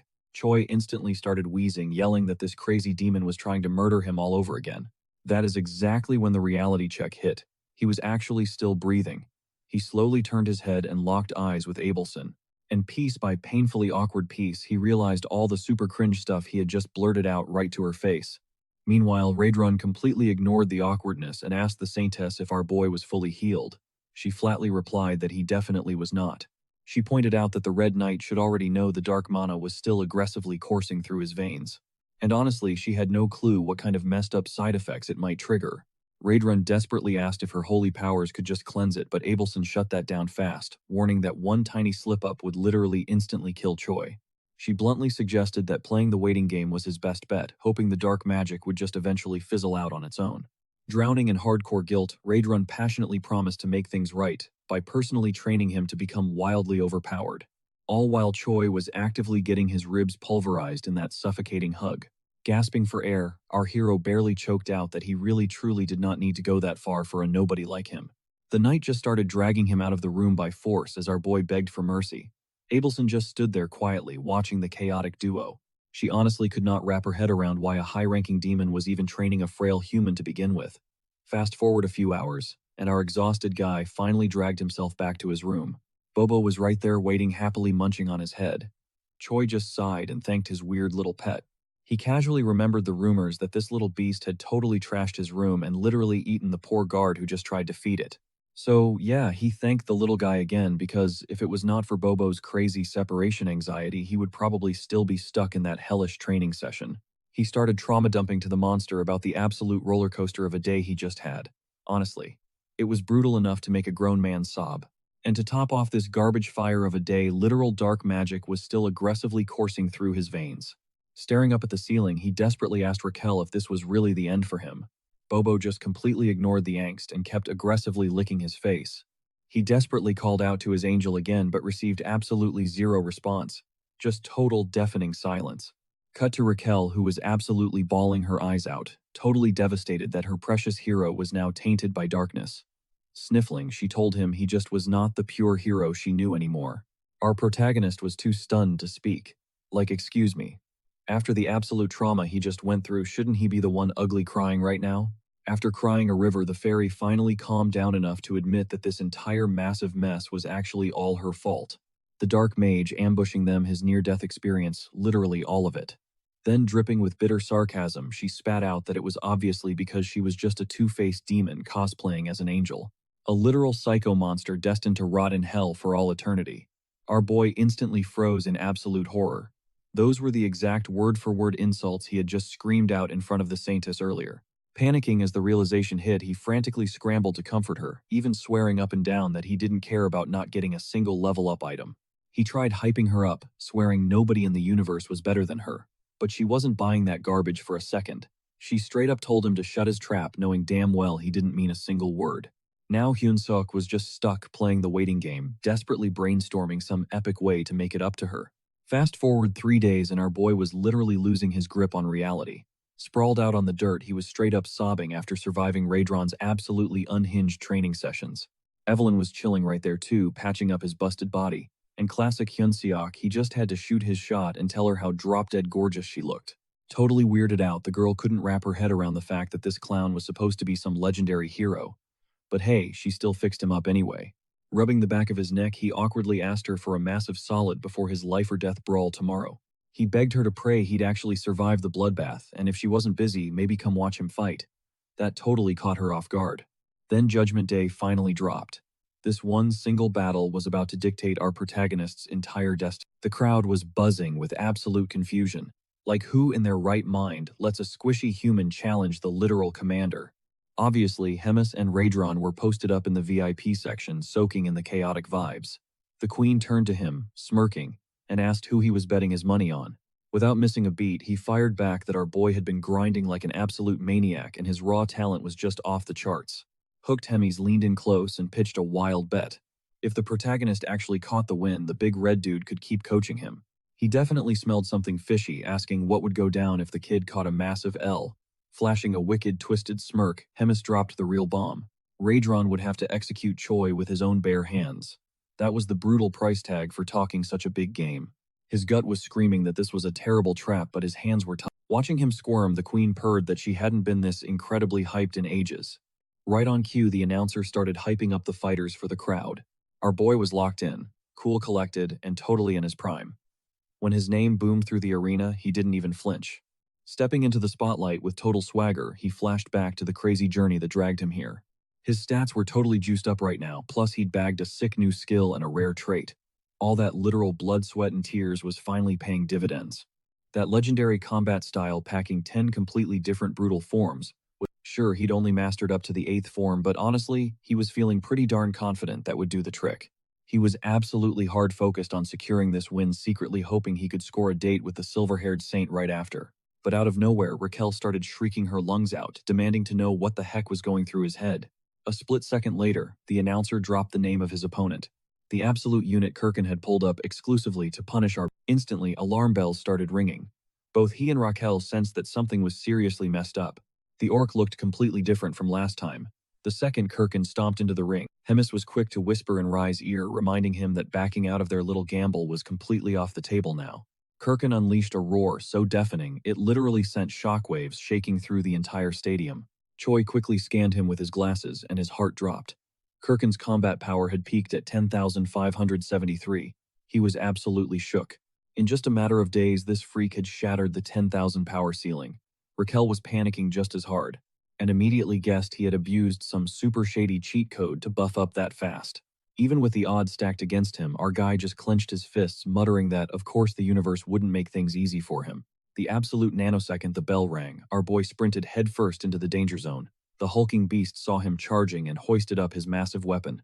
Hyunsuk knew damn well that taking a single clean hit from that mega club would mean an instant game over. Kirkin swung that massive tree trunk down, but the Proto perfectly dashed out of the way. The swing was super wide and predictable. Keeping his cool, he just danced around the arena, laser-focused on finding an opening. Boom! He managed to land an insanely clean combo. Even the announcer was screaming through the mic that the hit had to leave a mark. Not wasting a second, our protagonist dove right back into the fray and smacked him again. The impact sounded like an explosion, but Kirkin dude didn't even flinch. Suddenly, a terrifying blur whipped right toward his face. In that fraction of a second, Hyunseok realized he'd massively screwed up. The monster absolutely demolished him right in the ribs, desperately leaping backward to create some breathing room. He felt the sickening crunch and realized his left arm was completely shattered. Meanwhile, this total raid boss was standing there looking completely unbothered, totally shrugging off the massive combos he just ate. Through the blinding pain, Choi realized something crucial. The brute's body didn't look completely mutated yet, and his giant swings were still super predictable. He hyped himself back up. He's totally survived way worse nightmares than this ugly meathead. Forcing his shaking legs to stand tall, he completely locked in, refusing to let the fear win as all his brutal training flashed through his mind. Combat arts. The perfect fusion of pure mana and raw martial arts, literally letting a fighter shatter the earth or explode boulders with just one single punch. Raedron's ultimate lesson. His master had drilled that into him, but he also made one thing crystal clear. Real combat isn't just about flexing raw power. The whole point is to utterly destroy your enemy. Back in training, his mentor straight up told him he'd get absolutely wrecked by the orc as he was. The reason? Super simple. He had zero killer instinct. Without the actual drive to take a life, his attacks were basically just glorified tickles. Flash forward to the blood-soaked arena, those exact words echo in his head. Kirkin charges in, ready to smash him. But this time, Choi doesn't even flinch. He full sends it straight forward, diving right into the danger zone to tank the hit head-on. Now his punch is packed with pure, raw killer instinct. His fist violently connects and he screams, "Just drop dead already." Unlike his pathetic jabs from earlier, this strike completely tunnels through the orc's massive beefy torso.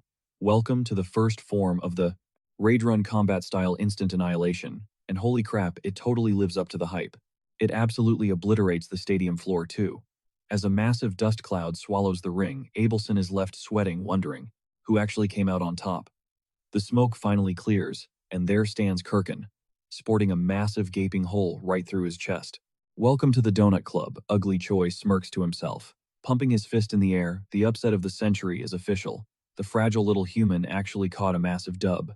But even in victory, his whole body is aggressively shaking. He realizes pulling off that insane move again would literally game over him. Up in the stands, Rachel is absolutely losing it, hyping him up for literally punching a clean hole through the dude's heart. Meanwhile, our boy is still in absolute shock that he actually clutched the win. But then, this creepy, pitch-red aura starts violently oozing around Kirkin's lifeless body. Major red flag. Something is deeply wrong. Even the announcer starts freaking out over the mic in pure disbelief, screaming about a freaking miracle. But Hyunsuk isn't stupid. He knows this ain't no divine intervention. He watches.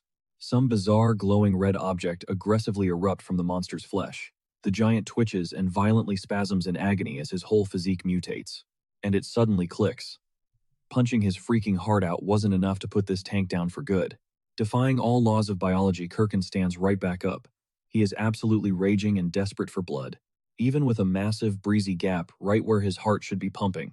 Bro is quite literally a walking donut at this point. Freaking out that this absolute unit is still ready to throw hands without a pulse, Hyunsuk finally connects the dots. The shady commander is totally pulling the strings here. While our guy stares deep into the void of the orc's open chest, we pan over to the commander. She's just chilling up there with a wicked grin, absolutely eating up all this juicy chaos. Next to her, the Red Knight straight up calls her out, demanding to know why she pumped that brute full of her dark mana. She basically slapped a nasty curse on the guy, turning him into a literal zombie the second he took fatal damage. She just smirks at our MC's crazy fast leveling speed, though you can definitely spot a hint of low-key saltiness in her eyes. She really wanted a bigger show. Cut back to the bloodbath. Choi glares at the towering beast, sweating as he wonders how on earth this dude hasn't despawned yet. Rachel chimes in, nah, he's dead. It's just a gnarly curse acting like a battery and his juice is about to run out completely. Without warning, Zombie Kirkin absolutely blitzes him, going straight for the kill. Choi just chuckles. He's seen this exact attack pattern before, so dodging it should be an absolute breeze. Famous last words, right? 1 microsecond later. Boom. He gets utterly slammed. The orc's massive, meaty hand is already choking his windpipe, proving this was a massive miscalculation. With a brutal chokehold locked in, the beast starts mercilessly wailing on our boy with his free fist. Choi goes into full panic mode, desperately latching onto the monster's tree trunk arm with all 4 limbs just to stay alive. This triggers a massive shockwave of energy. The blast stuns the orc, causing him to violently yeet our MC across the arena, launching Hyunsuk straight into a brutal concrete wall. Crashing against the solid stone like a broken ragdoll, he gets a very painful flashback of what knocking on death's door felt like. And honestly, this hurts just as bad. His entire skeleton feels like pulverized glass. But before he can even throw a quick pity party, he hears someone screaming at him to get up and finish the damn fight. He looks over and spots Abelson. She's aggressively motioning for him to lock in, screaming that he actually has this in the bag. At first, he genuinely thinks she's capping, but that hesitation vanishes in a split second, pushing himself out of the rubble. He realizes the boss music hasn't stopped playing just yet. And honestly, the absolute craziest part, the one thing giving him the motivation to stay in this deathmatch, is hilariously simple. There is absolutely zero chance he's gonna let himself look like a total loser in front of a pretty girl. Talk about a hardcore way to cheat death. Even with his entire body screaming in agony, he floods the space around him with pure mana, wearing it like a glowing suit of armor. A blinding blue aura swallows him whole right before Hyunsuk blasts forward for a brutal counterattack, closing the gap with his enemy. The system glitches out with double back-to-back updates. His mana control instantly jumps from F to E and then straight up to D, supercharging one massive mana-infused haymaker. And get this, mid-swing he literally screams out, asking the Saintess on a date. Because apparently going completely feral and caving in a goblin's skull is the absolute perfect aesthetic for asking a girl out.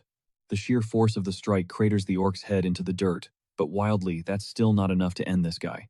It was crazy close though, seeing the absolute massive chunk of health he just deleted. Our boy Choi goes fully unhinged, absolutely ground and pounding that ugly mug over and over again. The entire stadium goes dead silent, jaws literally on the floor, completely failing to process the bloodbath unfolding down in the arena. Meanwhile, in another spot, as Raidrun chills with the commander, she cuts him a side-eye, asking if he actually taught the hero that insane combo. He shuts that down fast, straight up swearing he's never seen anything that wild in his life.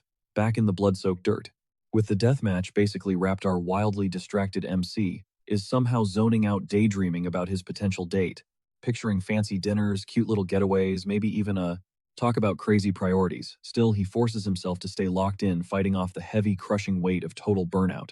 Catching the whole show, the commander totally calls the bullhead out, telling him to just admit the kid is an absolute monster. She smirks, thinking that keeping a hero on the demon army's payroll might actually be a total vibe, even if his face violently reminds her of someone she genuinely despises. A little later, our guy blinks awake in his sketchy little cabin looking like a total mummy in bandages with Bobo and Raquel hovering right there, before he can even mumble out, "Oh, where am I?" She shuts him down flat, deadpanning that he's obviously in his own bed, still shaking off the fight's adrenaline dump. He quickly catches up on the lore. He secured the W and the Saintess herself personally patched him up. Bro instantly pops open his system window. He's sitting pretty at level 212 now. We're talking massive, juicy buffs to Stamina Mana Riz, plus dropping a brand new skill, Mana Control. While he's totally geeking out over his stats, the salty little fairy pout's flexing that she totally could have healed him too. Our boy leaves her on red, completely hyperfixated on the busted amount of levels he just farmed. But when he hovers over Mana Control, Raquel completely loses it, acting like she just saw a ghost. She frantically defends her total freakout, swearing up and down that scoring Mana Control is astronomically rare. But right in the middle of her desperate rant about how OP this is, our MC totally cuts her off, totally sidetracked by a weirdly folded little note just sitting there. Smash cut to Abelson's gloomy prison cell where she's staring up at the ceiling, quietly whispering to herself that he really didn't have to go that hard. In her head, this hero is a total anomaly. Bro unlocked mana and casually mastered brutal combat in a literal 3-day span, which makes zero logical sense. He's obviously packing some insane god-tier hidden potential. Tragically, though, his goofy personality is the exact polar opposite of his raw talent. She sighs, wondering if the heavens actually answered her prayers, or if Choi is just some freak of nature prodigy. Whatever, none of that even matters now. He is the exact glimmer of hope she desperately needs. Right after that little pep talk, she knocks on her heavy iron door, needing a massive favor. Raidrun grunts from the other side, asking what she wants. She smoothly requests a little fresh air stroll. Meanwhile, back in his trashed room, Hyunsuk is scanning that letter and basically having a heart attack. It's a rock-solid yes to his manic mid-fight date proposal. The Saintess actually wants to meet up in the courtyard, and our boy is literally moments away from the absolute peak of his entire life. Flash forward a bit, and 0 hour is finally here. Our MC is sweating bullets, panicking so hard that he has literally zero clue how to act normal. He's even debating if he should try to slide in and ask for her digits before crashing back to reality, bruh. Smartphones don't exist here. Raquel is totally hating from the sidelines, telling him to just take the L and crawl back to bed, whining that this stubborn guy never listens to a single word she says anyway. But she can't even finish her sentence because he suddenly snatches her right out of the air, fully ready to chuck her out of sight. Just as he's winding up the pitch, bam, the holy girl herself spawns right in front of him. But she brought 2 massive third wheels. Completely caught off guard, our guy stammers out her name and instantly demands to know who these randoms are. She offers a soft smile, explaining they're her bodyguards, since wandering around solo in her current state is totally off the table. That drops a heavy reality check on our boy. She's literally still a high-value hostage to the demon army. Shattering the mega awkward silence, Abelson suggests they kick things off with a little walk. He instantly agrees. But the whole vibe is completely stressful, with her giant muscle heads tracking his every blink and violently murdering any chance of actual romance. While our boy is sweating trying to start the convo, Abelson already has him completely figured out. Zero hesitation, she cuts right to the chase. "Are you a hero, Mr. Choi?" Hyunsuk. Our boy is totally stunned, his brain short-circuiting, trying to figure out how she clocked him. The girl drops the lore, explaining that in this world, only heroes and demons rock jet black hair. While he's still shook, she asks if he's got burning questions too, and tells him to spill whatever's on his mind. Low-key, nervous, but definitely grateful, he slowly gears up for his first question. But before a single word leaves his mouth, Raidrun crashes the party. Choi whips around, totally startled as the guy rushes up. Looking visibly annoyed, Raidrun snaps that the commander wants to see him right this second, and the hero needs to move. Panic instantly sets in. His crucial meetup with Abelson just got totally derailed before it even took off. She's mad frustrated too, but for completely different reasons. Watching this whole mess play out, she starts side-eyeing the situation, wondering if our main character is actually someone she can trust. The camera cuts to Gemis's quarters, where she casually mentions she was spectating our MC's fight, pointing out how insanely stubborn he is at dodging death. Then she asks if he remembers their little deal. Treading lightly, he nods. She promised to keep him safe as long as he threw hands with an opponent of her choosing. The queen smirks, telling him not to forget the fine print. He admits that meant becoming one of her top executives. She straight up confesses that part wasn't exactly in the script, since she never expected the kid to survive this long. But the plot twisted. Glancing at Raid Run Gemis reminds him she already called our MC a prodigy. Someone practically built for a leadership role in the Demon King's army. Her logic is dead simple. Choi is way too overpowered to just stay benched as a basic platoon leader. Highlighting the massive body count in the cooking crew, the commander brings up their major meat shortage, casually dropping that they might end up eating each other. He processes the words but has zero clue why he's getting this twisted debrief. Then the queen drops the bomb. He's officially the new boss of the kitchen squad with a blank check to do whatever it takes to drag that kitchen back from pure chaos. She wraps up by asking if he can handle the heat. Sweating a bit, he promises to give it his all. The scene shifts, and now he's alone with Raquel, who sarcastically grills him on how it feels to be a Demon King squad leader, while technically still holding that hero title. Matching her snark, our boy deadpans that he is so thrilled he could literally just die. Strolling to his new gig, he points out that she's still sounding incredibly salty. The fairy just aggressively grunts. Flipping the switch to boss mode, our guy pulls up to his new workplace and kicks things off by pressing a super shady-looking minion lurking around the kitchen. The minion tries to mock him, straight up calling him a slave. Choi Hyun-seok decides it's time to establish dominance and unleashes a furious roar at the guy. As he steps up, the dude looks clueless right before Choi completely decks him with an uppercut to the jaw, officially crowning himself the new commander. After laying that smackdown, he orders the entire kitchen to line up. Scanning the room, he notices the absolute strongest guy there. Only packs a combat power of 3,500. Still, the squad is looking pitifully small. He demands to know where the rest are. There used to be 300, and now they are down to a measly 20. That's the exact moment our hero fully realizes how utterly messed up this whole situation is and the massive nightmare waiting for him if he totally fumbles this. He asks the squad if anybody actually knows who he is. A few start chanting "Barbecue Master," while one absolute moron yells out "Delicious Human." In a flash, that idiot gets a brutal roundhouse kick that sends him flying straight into the wall. Choi then lays down the law, demanding absolute respect, and orders everyone to address him properly as the head honcho of the cooking squad. With that settled, he asks why their roster got wiped out so hard. One of them spills the tea, the others tried hunting solo and got absolutely clapped by demonic beasts. Now that it's clicking, our MC asks who the best chef left standing is. They point to Galen, and the new commander promotes him to right-hand man right on the spot. Nobody dares to object. Once the crew is dismissed, the hero is left scratching his head, wondering how on earth he's supposed to rebuild this broken squad back to 200 members. Then a massive big brain idea hits him. The very next day, the fairy, the dog, and the hero head out on a massive recruitment drive with a solid master plan. Scouring the area, Choi gets a little philosophical, thinking about how some people are just way too easy to replace, while the rest, not so much. He zeroes in on his target, dropping a flying kick as a hello. Boom, you're drafted as a chef, buddy. Obviously pissed about the rough intro, the guy tries fighting back, but our MC just absolutely floors him again. Then comes the sales pitch. He hypes him up as the #1 recruit of the day, promising him some major management perks. If he says yes, he'll be the one in charge, no more taking trash from anyone else. Instead, he gets to be the boss, barking the orders. You can see the gears turning in the guy's head, especially after hearing his very first mission is just dragging 5 underlings into the squad. Yep, you guessed it. The master plan is literally just a giant pyramid scheme. Cut to somewhere else where some massive dude is absolutely destroying a thick, juicy steak. Meet Doris, a big shot commander for the Demon King's 3rd Battalion. While he's stuffing his face, he's bragging about how totally chill everything is lately. But plot twist, a goblin bursts in, panicking with some awful news. Doris casually wipes his mouth like a mob boss and asks, "What's up?" The servant stammers out that basically their whole battalion straight up vanished. The commander growls, asking if they ditched their posts when their one job is literally serving him. Shaking like a leaf, the goblin squeaks out a hard no. They actually got drafted to join the army's kitchen crew.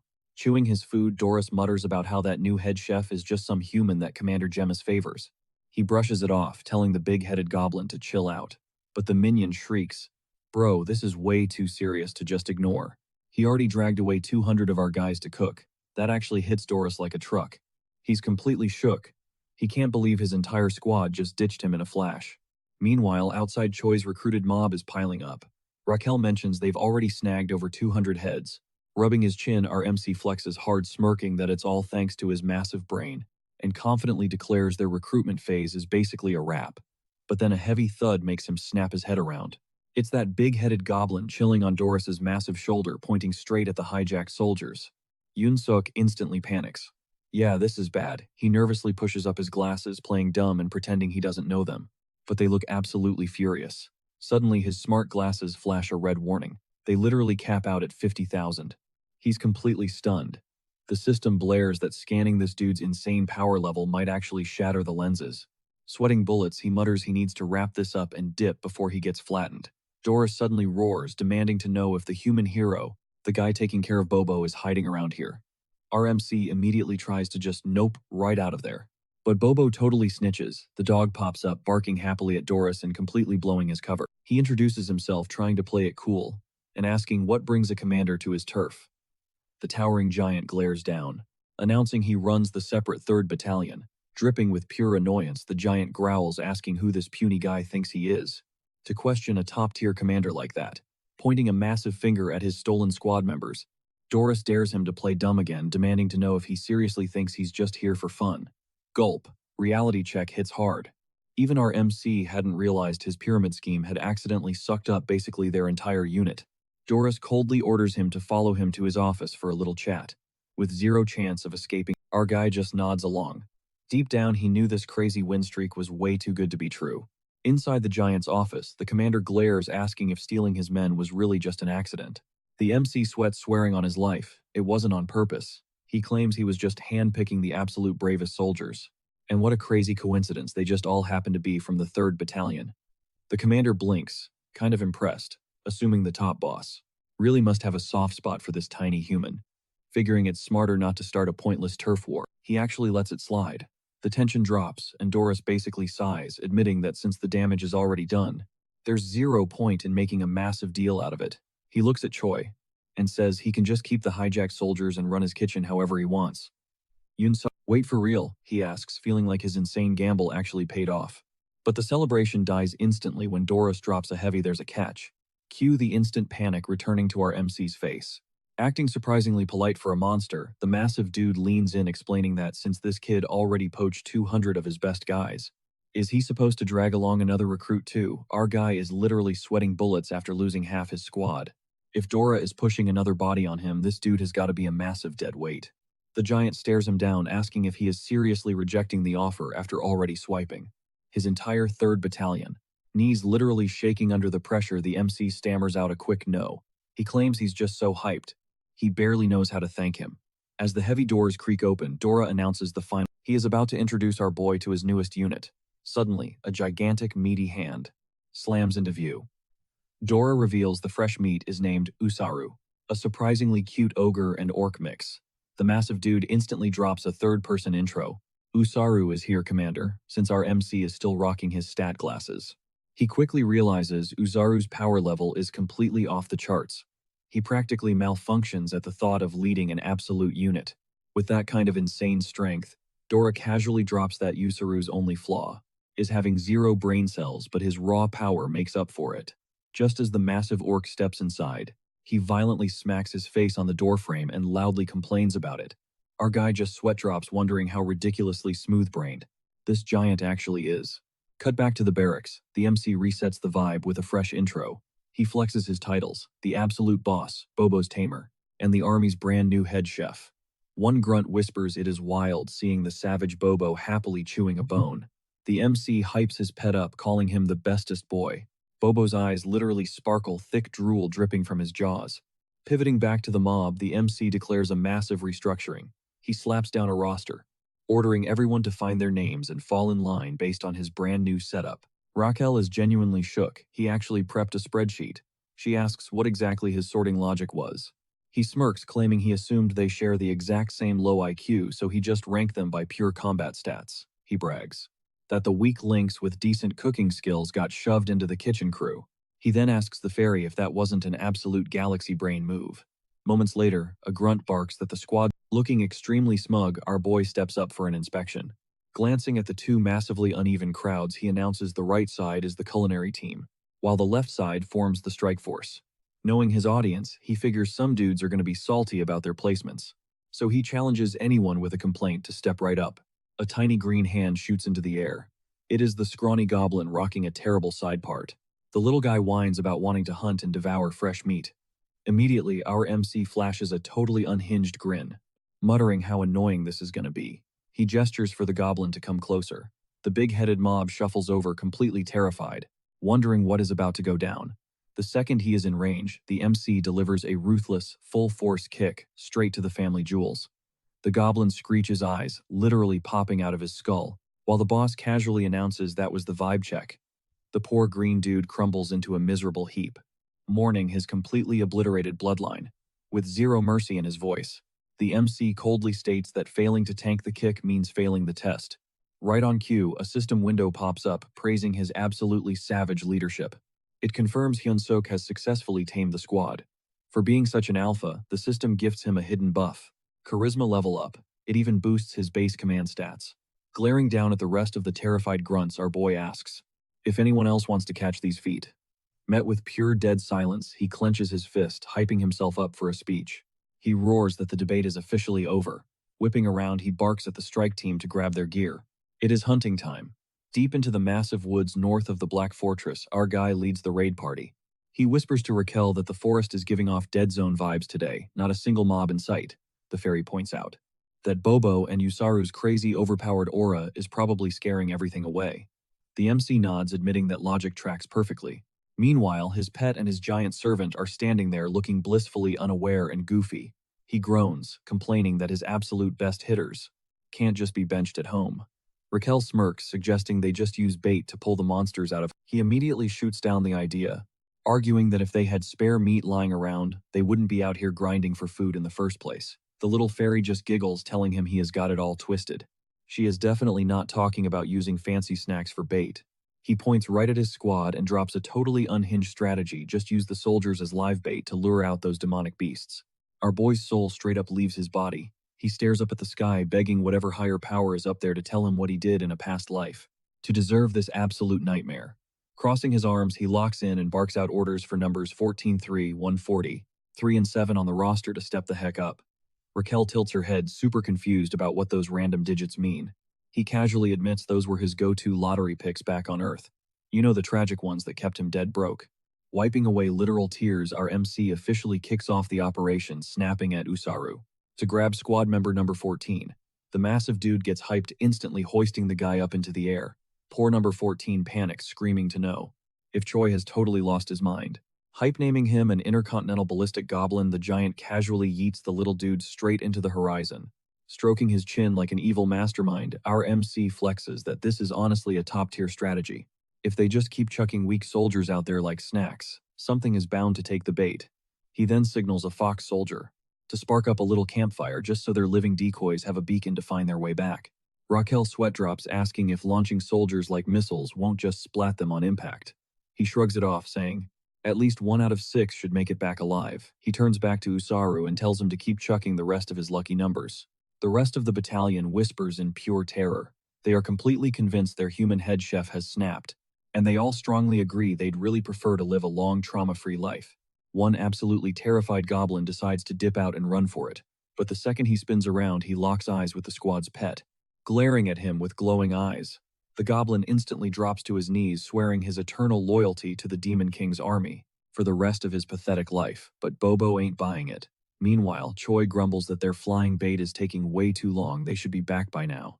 While the coward in the back is still sobbing for mercy right on cue, one of the yeeted goblins sprints back, screaming his lungs out, dragging an entire pack of bloodthirsty monsters right behind him. Choi smirks. The guy finally made it back. Now the troops can handle the heavy lifting, as long as our boy sneaks in for that sweet last hit to steal all the XP. But before he can even finish plotting, Usaru just full sends it. That dude is way too OP to let anyone else get the kill. He absolutely massacres the monsters one by one, screaming about how much he freaking loves a good brawl. That literally leaves 0 scraps for Choi. Raquel just gives him a deadpan look, asking what last hit he is even talking about, when the whole pack is already wiped. While Usaru and Bobo hype each other up, our hero is just straight up sobbing in defeat. He snagged absolutely 0 XP, and honestly the worst part, the monsters are so mangled he can't even cook them as ingredients. The fairy, still totally shook, points out that Usaru and Bobo are literally one-shotting these beasts. Our boy is in absolute disbelief. He grumbles that he is coming back tomorrow, completely ditching the little fairy asks if he is totally sure about that, considering there is only 1 day left before the head commander's schedule goes back to normal. Regrouping with the battalion, Hyun-suk orders a full retreat, telling everyone to fall in way earlier tomorrow, at this exact same spot. Once they hit the kitchen, someone asks why he booked it straight here, and the hero claps back that he needs to see if that pulverized meat is even salvageable. He then kicks the door wide open, barking at the slackers to gather around. A kitchen grunt scrambles over, asking if something went wrong. He instantly demands to know if they tested the meat from today's hunt. That guy is Galem, the sous chef. He nods but admits the results were kinda mid. Our MC scoffs, saying a true master isn't that picky, and glares at Galem to see if he gets it. Bawling his eyes out, the goblin aggressively nods. Hyun-sok instantly roasts him, asking how a seasoned sous chef still can't figure out some basic ground meat. Galem claps back that the kitchen squad's main gig is just scavenging for ingredients, not acting like some 5-star personal chefs for the commander. The higher-ups might care about flavor, but the grunts just want pure calories to survive. The boss points out that the regular troops are starving out there too and snaps at Galem to hustle. The goblin immediately dips out, screaming at the rest of the crew to group up and start chopping that firewood. Chewing on that thought, our proto realizes that literally anyone ranked below a commander, they've been surviving on absolutely flavorless slop. A sly smirk creeps onto his face as a light bulb goes off. Honestly, this is going to be way easier than he thought. A little later, he heads out to crash a familiar face's room. He knocks on Abelson's door, introducing himself as Choi. She invites our hero inside. Instantly, the dude turns into a blushing, stumbling mess. He stammers that it's no big deal, he just really wanted to see her. Suddenly, it makes total sense why he dashed back to the kitchen like his life depended on it. Every single move was just an excuse to see this girl. He pulls out a gorgeous, mouth-watering dish and asks if she's grabbed dinner yet. He admits he only crushed that duel thanks to her cheering him on, and this meal is his ultimate thank you. The white-haired beauty gives him a soft smile, thanking him but claiming she'll only take a tiny bite. She slices off a tiny cube of meat, her fork hovering in midair as the insane aroma hits her. One bite, a couple of slow chews, and she completely freezes, then dropping a pure, over-the-top anime food reaction. She gasps. It's mind-blowing. Way better than the basic trash she was forced to eat back at the castle. The flavor is just out of this world. Fast forward a few minutes, and our buff boy is beaming. He casually points out that she must have loved it, since she absolutely demolished the entire plate. Still acting super shy, he gathers up the empty dishes, muttering that since she's done eating, he ought to bounce. But right as he turns for the door, she calls out his name. The Saintess locks eyes with him, asking what he actually plans to do once he finally escapes this hellhole.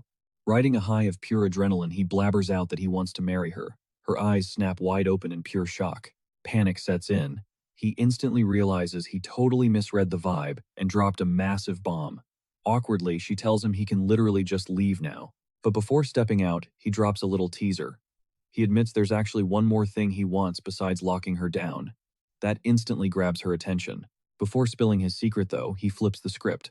What does she want to do once she gets out? Her eyes lose their spark as she whispers that she honestly has no clue. If she ever actually escapes, she just wants to do absolutely nothing. Boom, scene change. We jump all the way over to Gratian, the holy imperial capital of Greeton. It's a massive theocracy, totally controlled by the Pope of the Deusis Church.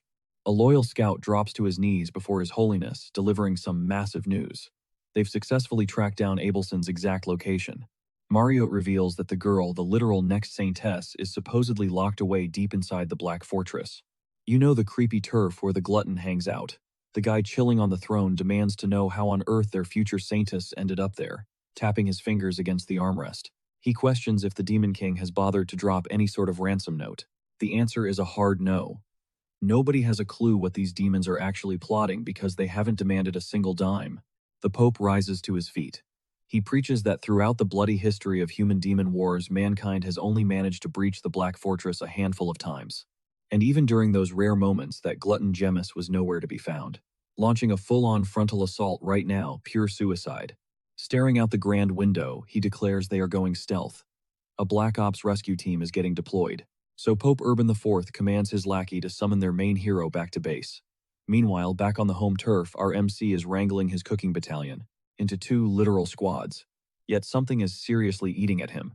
His brain is stuck on a loop, obsessing over what Abelson meant when she said she just wanted to give up and do nothing.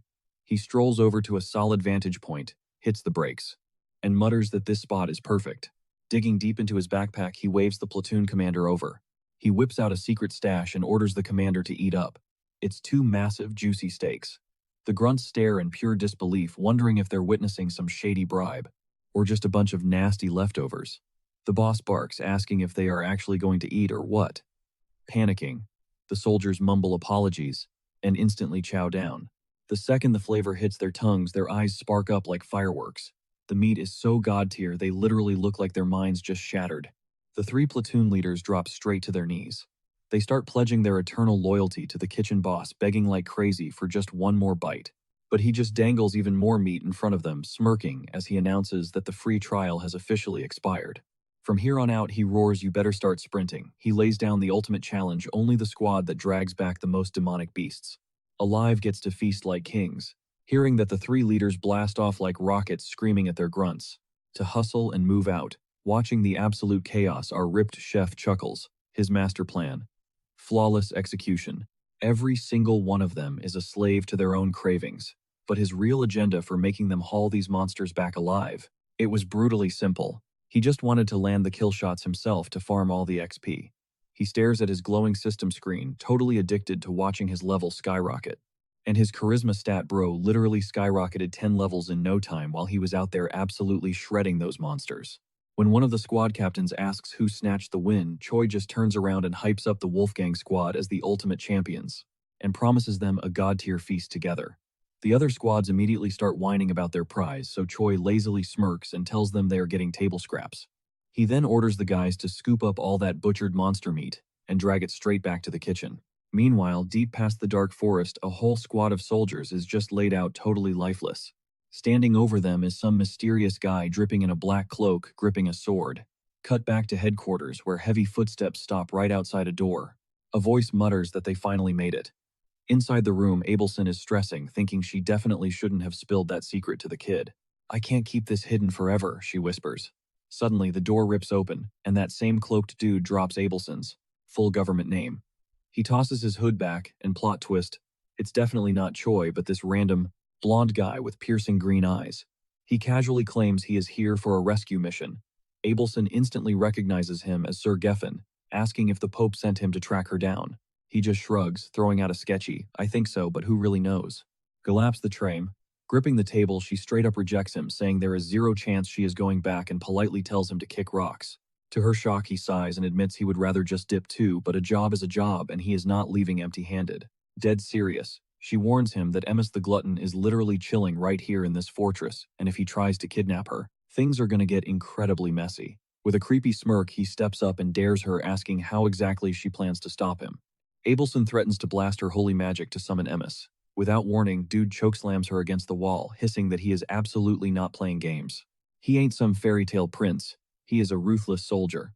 Ice cold, he tells her to just shut her eyes, promising that when she wakes up, she will already be dumped right back in the capital. As his grip tightens and she starts blacking out, Abelson suddenly clocks that this psycho is somehow radiating holy magic too, and her brain literally cannot compute it, right as her vision fades to black. Her only thought is that she can never go back to that hellhole. Suddenly, bam, a sleep spell blasts the blonde intruder straight in the face. It's our boy Choi, screaming at this creep to get his filthy hands off her. Choi's fist violently connects with the guy's jaw, but dude barely even flinches. Wiping a trickle of blood off his cheek, the blonde flexes that the punch was actually packed with wild magical energy. Questioning what Choi really is, he totally low-key praises our guy, saying his speed is insane for someone packing that much mana. Annoyed as hell, Choi swings again, demanding to know what he is yapping about, and barks at him to back the hell away from Abelson. Right this second. The knight just counters with a brutal roundhouse kick, casually mentioning that grabbing Choi definitely was not part of the assignment. But hey, free loot is always a vibe, so he is kidnapping him too. That kick absolutely wrecks Choi's stomach, crumpling him instantly. While our boy and the Saintess are both wiped out on the floor, the blonde psycho coldly mutters about how pathetic little bugs always get on his nerves, peeking from the shadows. Raquel is shook watching this rando one-shot Choi, fully panicking over whether she needs to summon Bobo for backup. But suddenly, the little fairy senses this god-level spine-chilling aura flooding the room. The knight whips out a teleportation scroll, muttering that adjusting the spell to carry a +1 is going to take some tweaking. Out of nowhere, a voice drops right behind him, casually asking if he is hitting a snag. Boom. It's Emmis. Flashing a wicked smile, she offers to lend him a hand. He spins around and literally freezes in sheer terror. He is absolutely gagged. He had just locked down the Saintess's powers. The queen casually flexes, telling this clown to start addressing her as gourmet from now on. Quaking in his boots, he realizes he can't detect a single drop of mana radiating off her, and quickly connects the dots. The power gap between them is just astronomically massive. Biting down on the magical contract, he suddenly realizes the terrifying rumors about Emmis, the glutton who allegedly wiped out thousands of troops in a single day, weren't just myths. Suddenly, she erupts in this blinding pink aura, taunting that she wants to see what her blonde guest is really packing. Her mana pressure is so suffocating that dude is straight up paralyzed. All he can do is mentally scream at himself not to panic. If he just keeps his cool, maybe he can dodge her insane attacks and snatch the Saintess when the timing is perfect. But out of nowhere, a crazy dizzy spell hammers his brain and it clicks. It's the delayed status effect from that heavy hook Choi landed earlier, that microsecond of weakness. Game over. The queen lunges and literally looks like she rips his entire arm off in one brutal swipe, happily chirping that she actually likes him. She smirked, asking if he could entertain her just a little bit longer. But seeing the blonde dude looking like a totally wrecked, bloody mess, he decided dipping out was his safest bet, calling the mission a total bust. He fired up his escape magic. One blinding golden flash later and poof, he was gone. Emmy actually blinked in shock. Like, did he seriously just ghost her after she asked so nicely? But that shock quickly melted into a wicked ear-to-ear smirk. Fine by me, she purred. The real party was just getting started. Time for some quick lore, guys. The glutton, ancient monster, immortal witch. Haters threw all these nasty labels at Emmy, the absolute boss commanding the Demon King's third core. Through centuries of endless time, millions of demons spawned and faded into dust. But two absolute legends stayed untouched. The Demon King and the Gluttonous Queen stood their ground like unbreakable mountains. But honestly, living forever completely numbs your mind. Dragging through infinite time is straight-up psychological torture for anyone with a working brain. Fast forward a few days. Our boy is grinding and training only to get absolutely decked. Right in the exact same weak spot. Again, sprawled in the dirt, and literally sobbing, he listens to Raiden, dropping harsh truths. Your attacks and your magic. Way too predictable, kid. The Crimson Knight breaks it down, telling him to loosen up, stop being so stiff and flow with the fight. Sniffling through his tears, Choi swears he'll lock that advice in for round 2. Raiden then drops a brutal deadpan reality check. No matter how insanely overpowered you think you are, there will always be a bigger boss waiting. Yanking Choi up from the dirt, the Minotaur guy reminds him that fighting fair and square, that's a massive flex only the absolute top tiers can actually afford. He pivots back to our bruised-up hero and calls it a wrap for the day, tossing him a gruff, "You did good, kid." With that, the beastly knight walks off. The boy just stares at his retreating back, his face completely awkward and crushed. Looking totally drained, our hero flops right back onto the floor. Rachel rushes over, asking if he's holding up okay. "No," he groans. "I'm literally passing away here, please heal me." She immediately starts working her magic, casting a warm glow over his injuries. And he lets out this massive, dramatic sigh of relief, muttering that the worst of it is fine. He finally catches his breath. Raquel crosses her arms, throwing absolute shade, asking if she's literally nothing but a walking HP potion to him now. But while her magic patches him up, his mind is stuck on rewind. He can't stop replaying the Saint's warning about leveling up his strength. Because at the end of the day, his own raw power is the only thing that's going to keep him breathing. The second our muscle bro quotes the Saint out loud, Raquel absolutely loses it.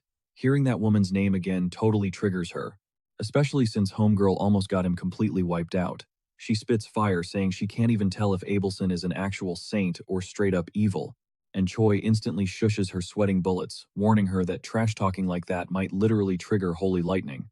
But as she keeps casting heals, the fairy drops a massive truth bomb. She brings up that rogue assassin using divine magic, questioning why anyone holy would actively hunt down a legit saint. Our guy sighs. He knows she's right.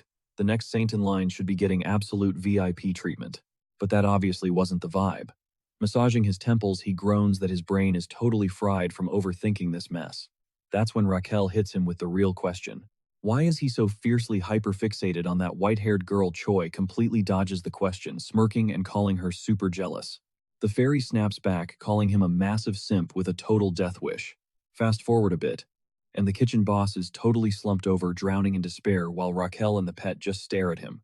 He mumbles that it is officially game over, praying to be reborn as a spoiled indoor cat for some filthy rich family. The fairy and the dog just exchange massively confused glances. The flying savage turns to Bobo, asking if he's actually worried about this absolute drama queen being his master. Since the fluffy demon still looks totally clueless, she decides to spill the tea on what just went down. Flashback to 30 minutes ago. Inside Emma's office, the boss lady summoned Hyunsuk, dropping a massive bombshell. She straight up confessed that she had been bored out of her mind lately. This completely blindsided both Raquel and Choi. Lounging on her throne like an absolute queen, Emma's declared she desperately needed some peak entertainment. He just nodded along until she casually dropped the ultimate deadline: he had exactly 1 month to train, level up, and absolutely crush the battalion commander. His jaw literally hit the floor. Sweating uncontrollably, he stammered, asking if she was actually being serious. With terrifying dark energy crackling around her sharp claws, Emma tilted her head, giving him a deadly stare, taunting him about whether he was too weak to pull it off. She even threw major shade, asking if he needed her to carry him again, just like she did during the whole Mr. Kirkin disaster. Flashing back to that brutal bloodbath, Choi panicked. He slammed into a 90-degree bow so fast that his forehead violently smashed into the desk, frantically swearing he would handle the mission completely solo. Raquel wraps up the horror story while Choi is literally bawling his eyes out in the background. She coldly turns to Bobo, telling the dog to say his final goodbyes, because their master is basically destined for a body bag. It finally clicks in the demonic dog's brain. He senses the absolute doom. The fairy glares back down at our sobbing hero, telling him to man up and actually accept his main character status. She relentlessly roasts him, asking if he really thinks he can clap a battalion commander with a pathetic 9,000 combat points. Our dude aggressively snaps back, saying he's already having a total mental breakdown over those exact stats, screaming if she literally just wants to see him 6 feet under. While he throws his massive pity party, she silently analyzes the facts. Yeah, his leveling speed is insane, but it's not even close to being enough. The battalion commander is in an entirely different nightmare tier weight class. Hyunseok's brain frantically calculates. Remembering those monsters casually rock over 40,000 combat points, he violently groans, knowing it's mathematically impossible to grind that much in 4 freaking weeks. Glancing over at Bobo, a wildly desperate thought hits him. What if he just swapped places with the dog? The demon hound is absolutely stacked and could easily box the commander on even ground, or maybe even one-shot the guy. As the fluffy beast tries to comfort his pathetic master, Raquel ruthlessly pops his bubble, pointing out that this lethal exam is totally meant to be a strict one-on-one duel. Choi slumps, agreeing with her logic, but then, like a lightning bolt, Emma's exact phrasing echoes in his mind, and a wicked scheme starts cooking. He instantly zeroes in on the fairy, demanding to know the exact words the boss used. She sighs and repeats, "You have 1 month to defeat the battalion commander." The kitchen leader's eyes practically glow with chaotic energy. The queen never actually said the word duel. She never explicitly banned jumping the guy. Raquel just stares at him, absolutely speechless at his loophole logic. Choi's brain goes into overdrive, formulating the dirtiest strategy ever. Honor is dead. The only thing that matters is surviving this nightmare. If he has to play incredibly dirty and use literally every cheat code available, even jumping the boss with his pet, he's totally doing it. The flying sidekick hesitates, asking if twisting the commander's words like that is actually a safe play. Gnawing on his fingernails in pure anxiety, our guy declares it is his only shot at survival. They are going to bait the commander out of his safe zone and ambush him in a brutal 2-on-1 with Bobo. Hearing this unhinged plot, the fairy side-eyes him, wondering what his actual deal is. She seriously can't tell if he's a total mastermind or just a massive coward. She then demands to know how he actually plans to bait the commander in the first place.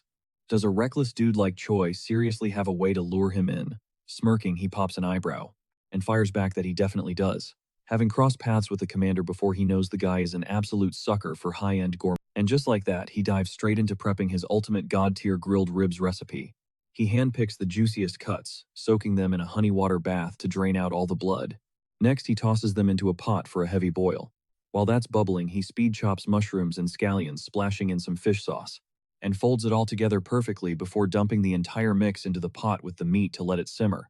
Fast forward 30 minutes and Bobo is literally dragging our MC through the fortress hallways at such a cracked speed. It straight up feels like his soul is being ripped from his physical body. The second they finally skid to a halt, Choi just faceplants, whining that getting out stamina'd is ridiculously unfair when he's supposed to just be a regular human. But Raquel instantly cuts him off, screaming that something smells burnt, which sends the guy into a full-blown panic mode. A quick scramble later, the ribs and stew are officially locked in. The human chef carefully plates the masterpiece. and with a smug grin sprinkles a flawless garnish of chopped green onions right on top. Finally, he proudly flexes that the absolute perfect stew to capture Commander Dora's heart is ready to serve. Meanwhile, Dora's table is already stacked with top-tier food. He kicks back in his chair, soaking up a super rare moment of peace. For a boss in his position, a chill quiet meal like this was basically a myth. He even catches himself thinking that handing Usaru over to Choi was an insanely big-brain move. That single decision had taken a way heavier burden off his shoulders than he ever expected. Right then, a subordinate walks in bowing deeply to report that the cooking squad is requesting an audience. Even though he's fully stuffed, the orange-browed commander feels a spark of curiosity and waves them right in. He assumes there's no way they're here to return Usaru. The underling clarifies that Choi is actually here for a totally different reason. He wants to hook him up with a special dish as a massive thank you. That instantly grabs Dora's attention. He's already caught wind of the rumors spreading about Hyun-sok's crazy overpowered cooking skills, so he straightens up in his seat and gives the green light. A sharp knock hits the door, and then it swings wide open, revealing Choi making the most dramatic, balancing a tray in one hand and literally holding a rose between his teeth. Dora blinks, totally caught off guard, but quickly pulls his boss face back together. Our MC drops the tray down with this ridiculously exaggerated bow, thanking the guy for the epic opportunity that landed him his new kitchen gig. But the impatient commander couldn't care less about speeches, he just wants the food to do the talking. With a subtle nod, our boy lifts the lid, unveiling a piping hot steaming rack of ribs. An insanely rich, mouth-watering aroma floods the room, making even Dora start drooling. The presentation is straight up flawless. Breathing in that heavenly scent, he is instantly hypnotized.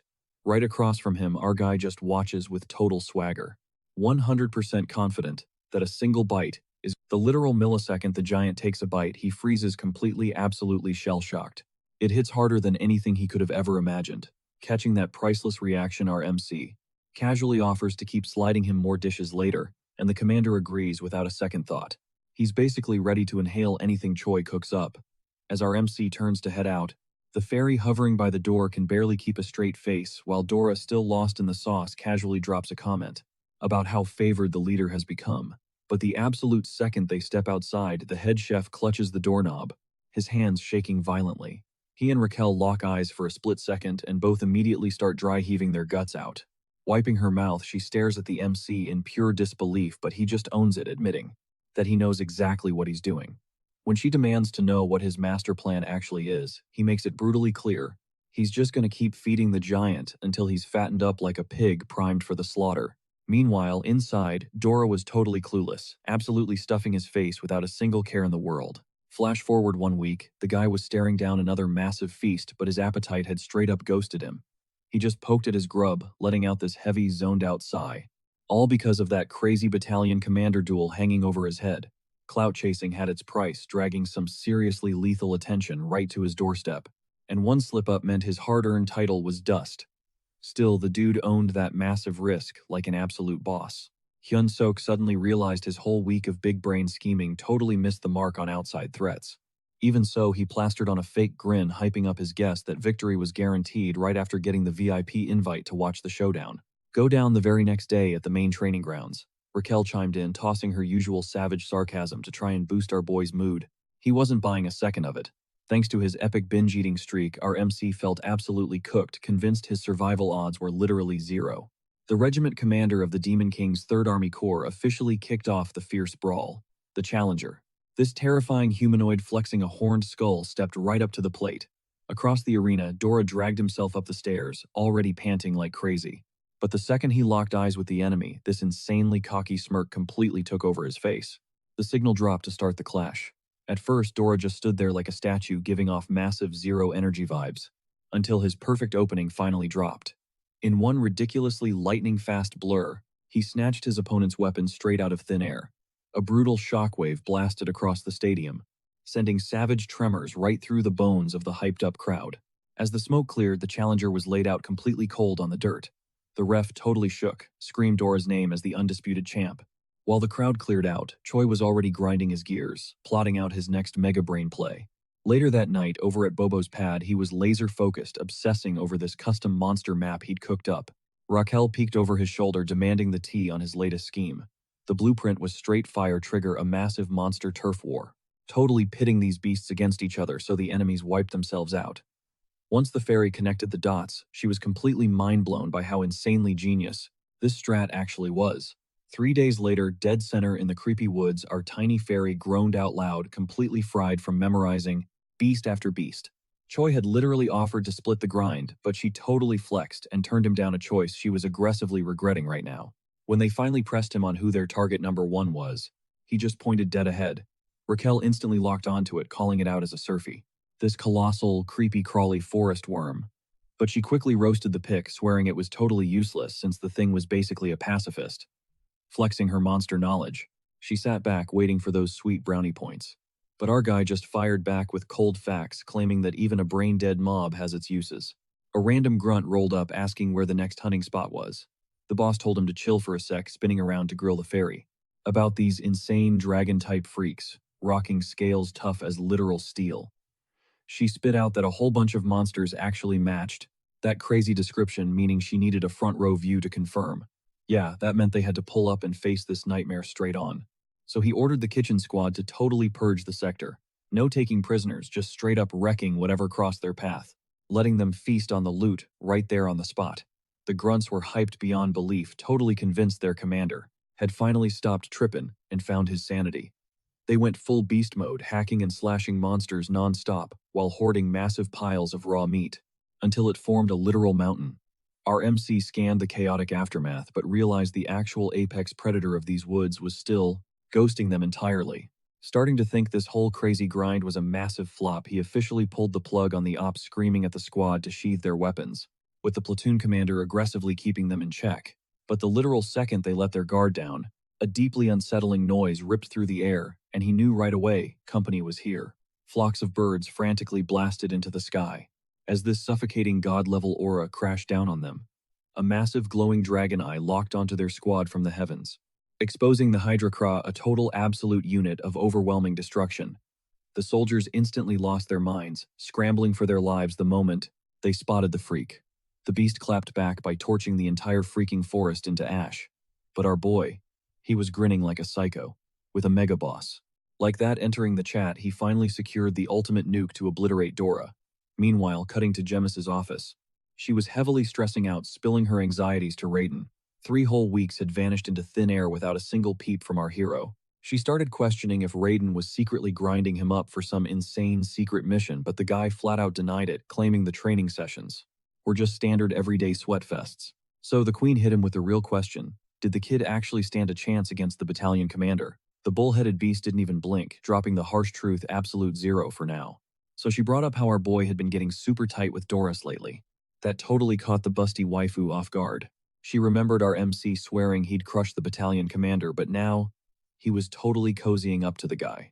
That just spiked her curiosity even more. Like, what exactly was he snooping around for in old Orange Brow's office? Meanwhile, the commander was busy scarfing down the epic barbecue our boy cooked up, thanking him for the grub. Then our MC let out this heavy, dramatic sigh. The big guy instantly caught the vibe, realizing something was off, and asked what was eating him. Playing the victim perfectly, our muscular lead dropped his head and whispered that the squad was facing a massive crisis. He even dropped a heavy guilt trip, hinting this might be the very last meal he'd ever serve him. That instantly triggered Doris, who demanded answers. Playing his role, our head chef claimed the corps commander was craving a super rare, top-tier monster meat. But tragically, the beast was just way too overpowered to hunt. Yeah, he really committed to the bit. He painted this brutal picture of the squad getting absolutely wiped by this lethal threat. He called it marbling, a completely made-up name that left the big guy scratching his head. He'd only heard wild rumors floating around about a bunch of chefs getting completely wrecked out there.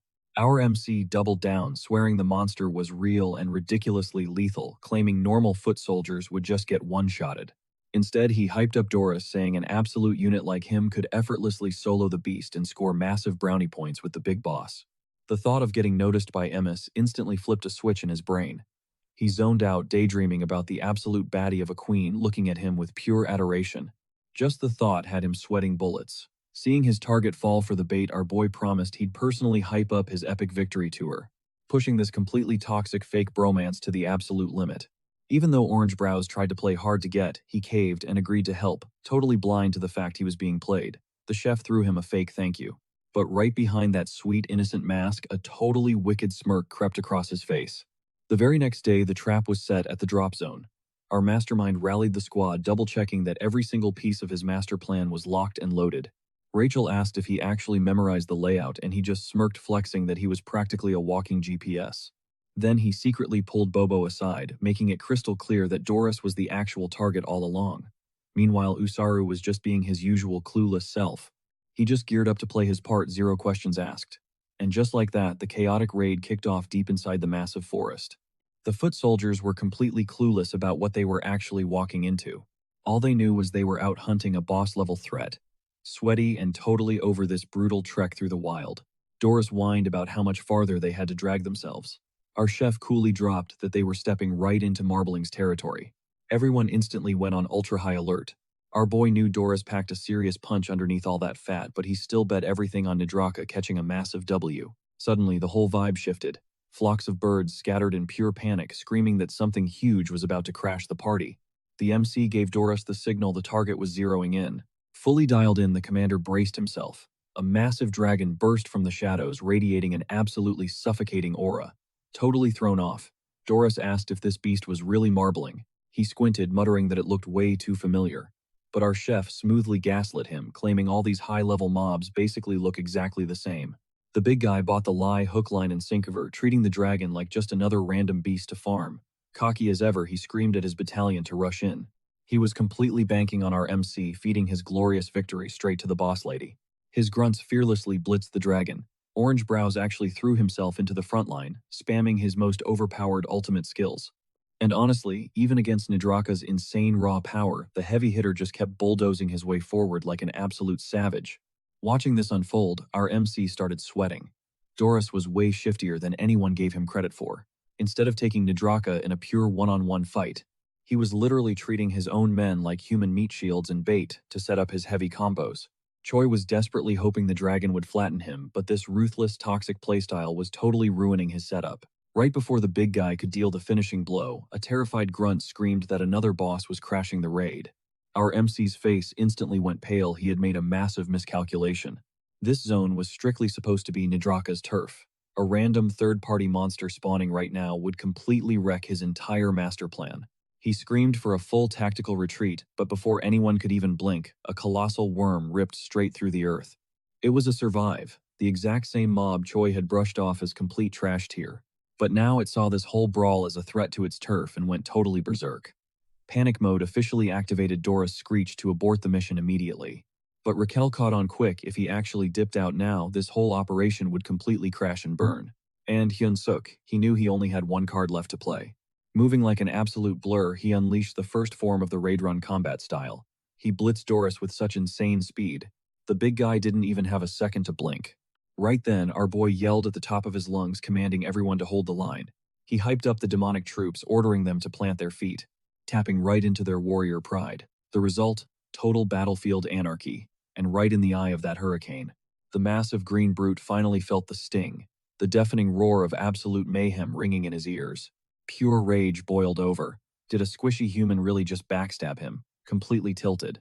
He roared Hyun Seok's name, ready to throw it all on the line just to catch him, triggering total bloom. He launched an absolutely earth-shattering strike. Choi was completely caught off guard, backed into a corner with zero escape routes. Raquel screamed at him to dodge, but before his muscles could even twitch, a monstrous force blasted him like a lightning bolt. The shockwave nearly wiped him off the map. He was left totally dizzy, his brain scrambling to figure out what just trucked him. Peering through the dust cloud, our MC spotted Doris still standing, screaming that he was going to rip him into absolute shreds. Realizing he was literally one hit away from game over, he scanned the zone, wondering where the heck Bobo and Usaru had vanished to. Meanwhile, our little fairy scout scoped out the area, quickly realizing that Nidraka's massive attack had just completely flattened anyone unlucky enough to be in the drop zone. Our buff hero realized it was a one-on-one showdown now, with a wildly raging Doris. But wait, he caught the giant spitting up red, a massive giveaway that the beast was seriously redlining his own limits. So time to stall. He sprinted like his life depended on it, barking at the fairy to start dropping those map callouts she had memorized earlier. And like a living GPS, she started rattling them off. If Hyunsuk just kept pushing straight forward, he'd sprint right into Warhound territory. The big green tank didn't even care, charging right through, totally ignoring any monster aggro along the way. Now our MC knew the wildlife usually ducked out when top tiers rolled through. But the second you threaten their spawn, it was instant aggro on sight. Doris brushed it off as some cheesy bait tunnel-visioned on catching his prey, flexing even harder. He triggered a Tier 3 ultimate pedal fall. His stats went completely off the charts, fueled by his heavy ego. That raw power was the ultimate flex for any demon. He was dead set that this brute force would permanently delete Hyunsuk. He launched himself for the final finisher. But hold up. Something was totally off. His giant frame started shaking, and he suddenly hacked up a massive puddle of red. The MC hit the brakes to watch the show while Raquel flagged that Doris's demonic energy bar was completely tanking, right then and there. The green behemoth realized he was totally gassed. Farming all those demonic beasts earlier had completely drained his stamina, leaving him burned out. Swallowing his massive pride, he actually turned his back, realizing he couldn't push any further. Choi immediately started trash-talking, asking if the big bad boss was seriously rage-quitting. Super salty, the green giant growled that he had zero choice and had to go heal up, but he swore on his life he'd be back for his payback, etching this massive disrespect into his memory. But before he could even back out, our hero blocked his path with a savage smirk. Doris just busted out laughing, roasting our MC for actually thinking he could catch a body with his bare hands. Little did he know our boy was already charging his ultimate. He popped the 7th stance of the raid run arts and unleashed the explosive destruction wave. Plot twist, the green tank literally ate the damage and stayed on his feet. Flashing a cocky grin, the demon started mocking his opponent for hitting like a wet noodle. But before they could run it back, a wild new challenger entered the chat. A super playful voice cut through the heavy tension, sounding like she was watching a massive joke unfold. It was Emis. The Corps commander casually strolled up, demanding to know who was making all this racket on her front lawn. Out of nowhere, a massive blast completely launched our chef straight into a tree trunk, leaving his health totally flashed. While he clutched his spinning head, trying to process the absolute lag spike that just hit him, Doris spun toward the commander and literally begged for her backup, desperately swearing he still had this in the bag. He was totally coping, insisting this wasn't a real L, and definitely not his final showdown with our MC. Emis shut that down instantly. She ruthlessly roasted his pathetic state, genuinely mind-blown that a mere human had just handed him such an embarrassing beatdown, with the demons already waging all-out war against humanity. It literally made her sick to her stomach that a total scrub like this guy was flexing the title of battalion commander. The absolute cringe of it all made her nauseous, so she decided to just end his misery right then and there. Hyun-sok spotted his opening and lunged for it. He sprinted over, looking the Corps commander dead in the eye, and boldly claimed all the credit for wrecking the battalion commander. To prove his point, he viciously punted Doris, sending a spray of blood splattering right across the Demon Queen's face. Flashing back to their little wager, she took the massive W as proof. She motioned for Choi to tag along, smirking that they had a ton to catch up on. As they spilled the tea, the Queen found out that even a legendary Nidraka had somehow gotten dragged into this massive dumpster fire. Our MC totally owned up to the fact that he didn't see that plot twist coming either, deeply intrigued by the crazy gears turning in his brain. Emis casually dropped that, maybe slicing his skull wide open might just give her the answers she wanted. Still, she gave credit where credit was due. Our boy totally masterminded the whole chaotic scenario, straight into his own favor. She absolutely despised his shady methods, but she couldn't deny it was a big brain play. Even so, she hit him with a cold warning: do not expect this kind of luck twice. If he tried to pull a stunt like that ever again, or stirred up more drama, the consequences would be absolutely brutal. Fast forward back at Bobo's crib. Choi face-planted dead into the floorboards. His energy gauge was hitting 0, but honestly, he was just hyped to be breathing. Gasping for air, he brought up Doris's insane polymorphism and that busted skill called Floremote. The fairy chipped in, guessing it was probably some hardcore martial art, totally exclusive to the demon realm, and figured that cow-headed demon dude probably had the inside scoop on it. Right then, Bobo let out a bark and Choi realized the poor pup had been through absolute hell during the crossfire. But hey, at least the Corps commander had speedrun the end of that turf war. Looking back at the brutal showdown, Hyun-sok low-key admitted he felt a tiny bit bad for Doris. I mean, let's be real. The guy wasn't a total pushover. Raquel immediately clapped back, reminding him that he had purposefully stolen the last hit, just to hog every single drop of that sweet EXP. Choi offered up the most plastic apology ever, but the devious smirk hiding behind his hand completely exposed his greedy little intentions. Itching to see his loot from the boss fight, he pulled up his stats and realized his level had absolutely skyrocketed. But wait, a bunch of weird question marks glitched across his status window, totally throwing him off. He started stressing that the system was hard crashing, but our fairy girl shut that panic down in seconds, swearing on her life that the hero system was literally unbuggable. She thought he was just trolling, but Choi was dead serious. Eventually, though, he just shrugged it off and let it go. Hitting level 48 was cause for celebration, so Raquel hyped him up to check his raw combat power. Scanning the glowing numbers, she gasped and announced his stats had blasted all the way up to 13,936. Our boy was beaming seriously, flexing over his massive glow-up, especially when he flashed back to a few weeks ago when even a basic trash mob goblin was giving him a run for his money. Then out of nowhere, Raquel pulled out an ice-cold beer. They cracked it open, clinked their glasses, and vibed out to the sweet taste of victory. But let's be real. Even chilling in this tiny bubble of peace, you could practically taste the heavy, suffocating aura of chaos, creeping closer and closer.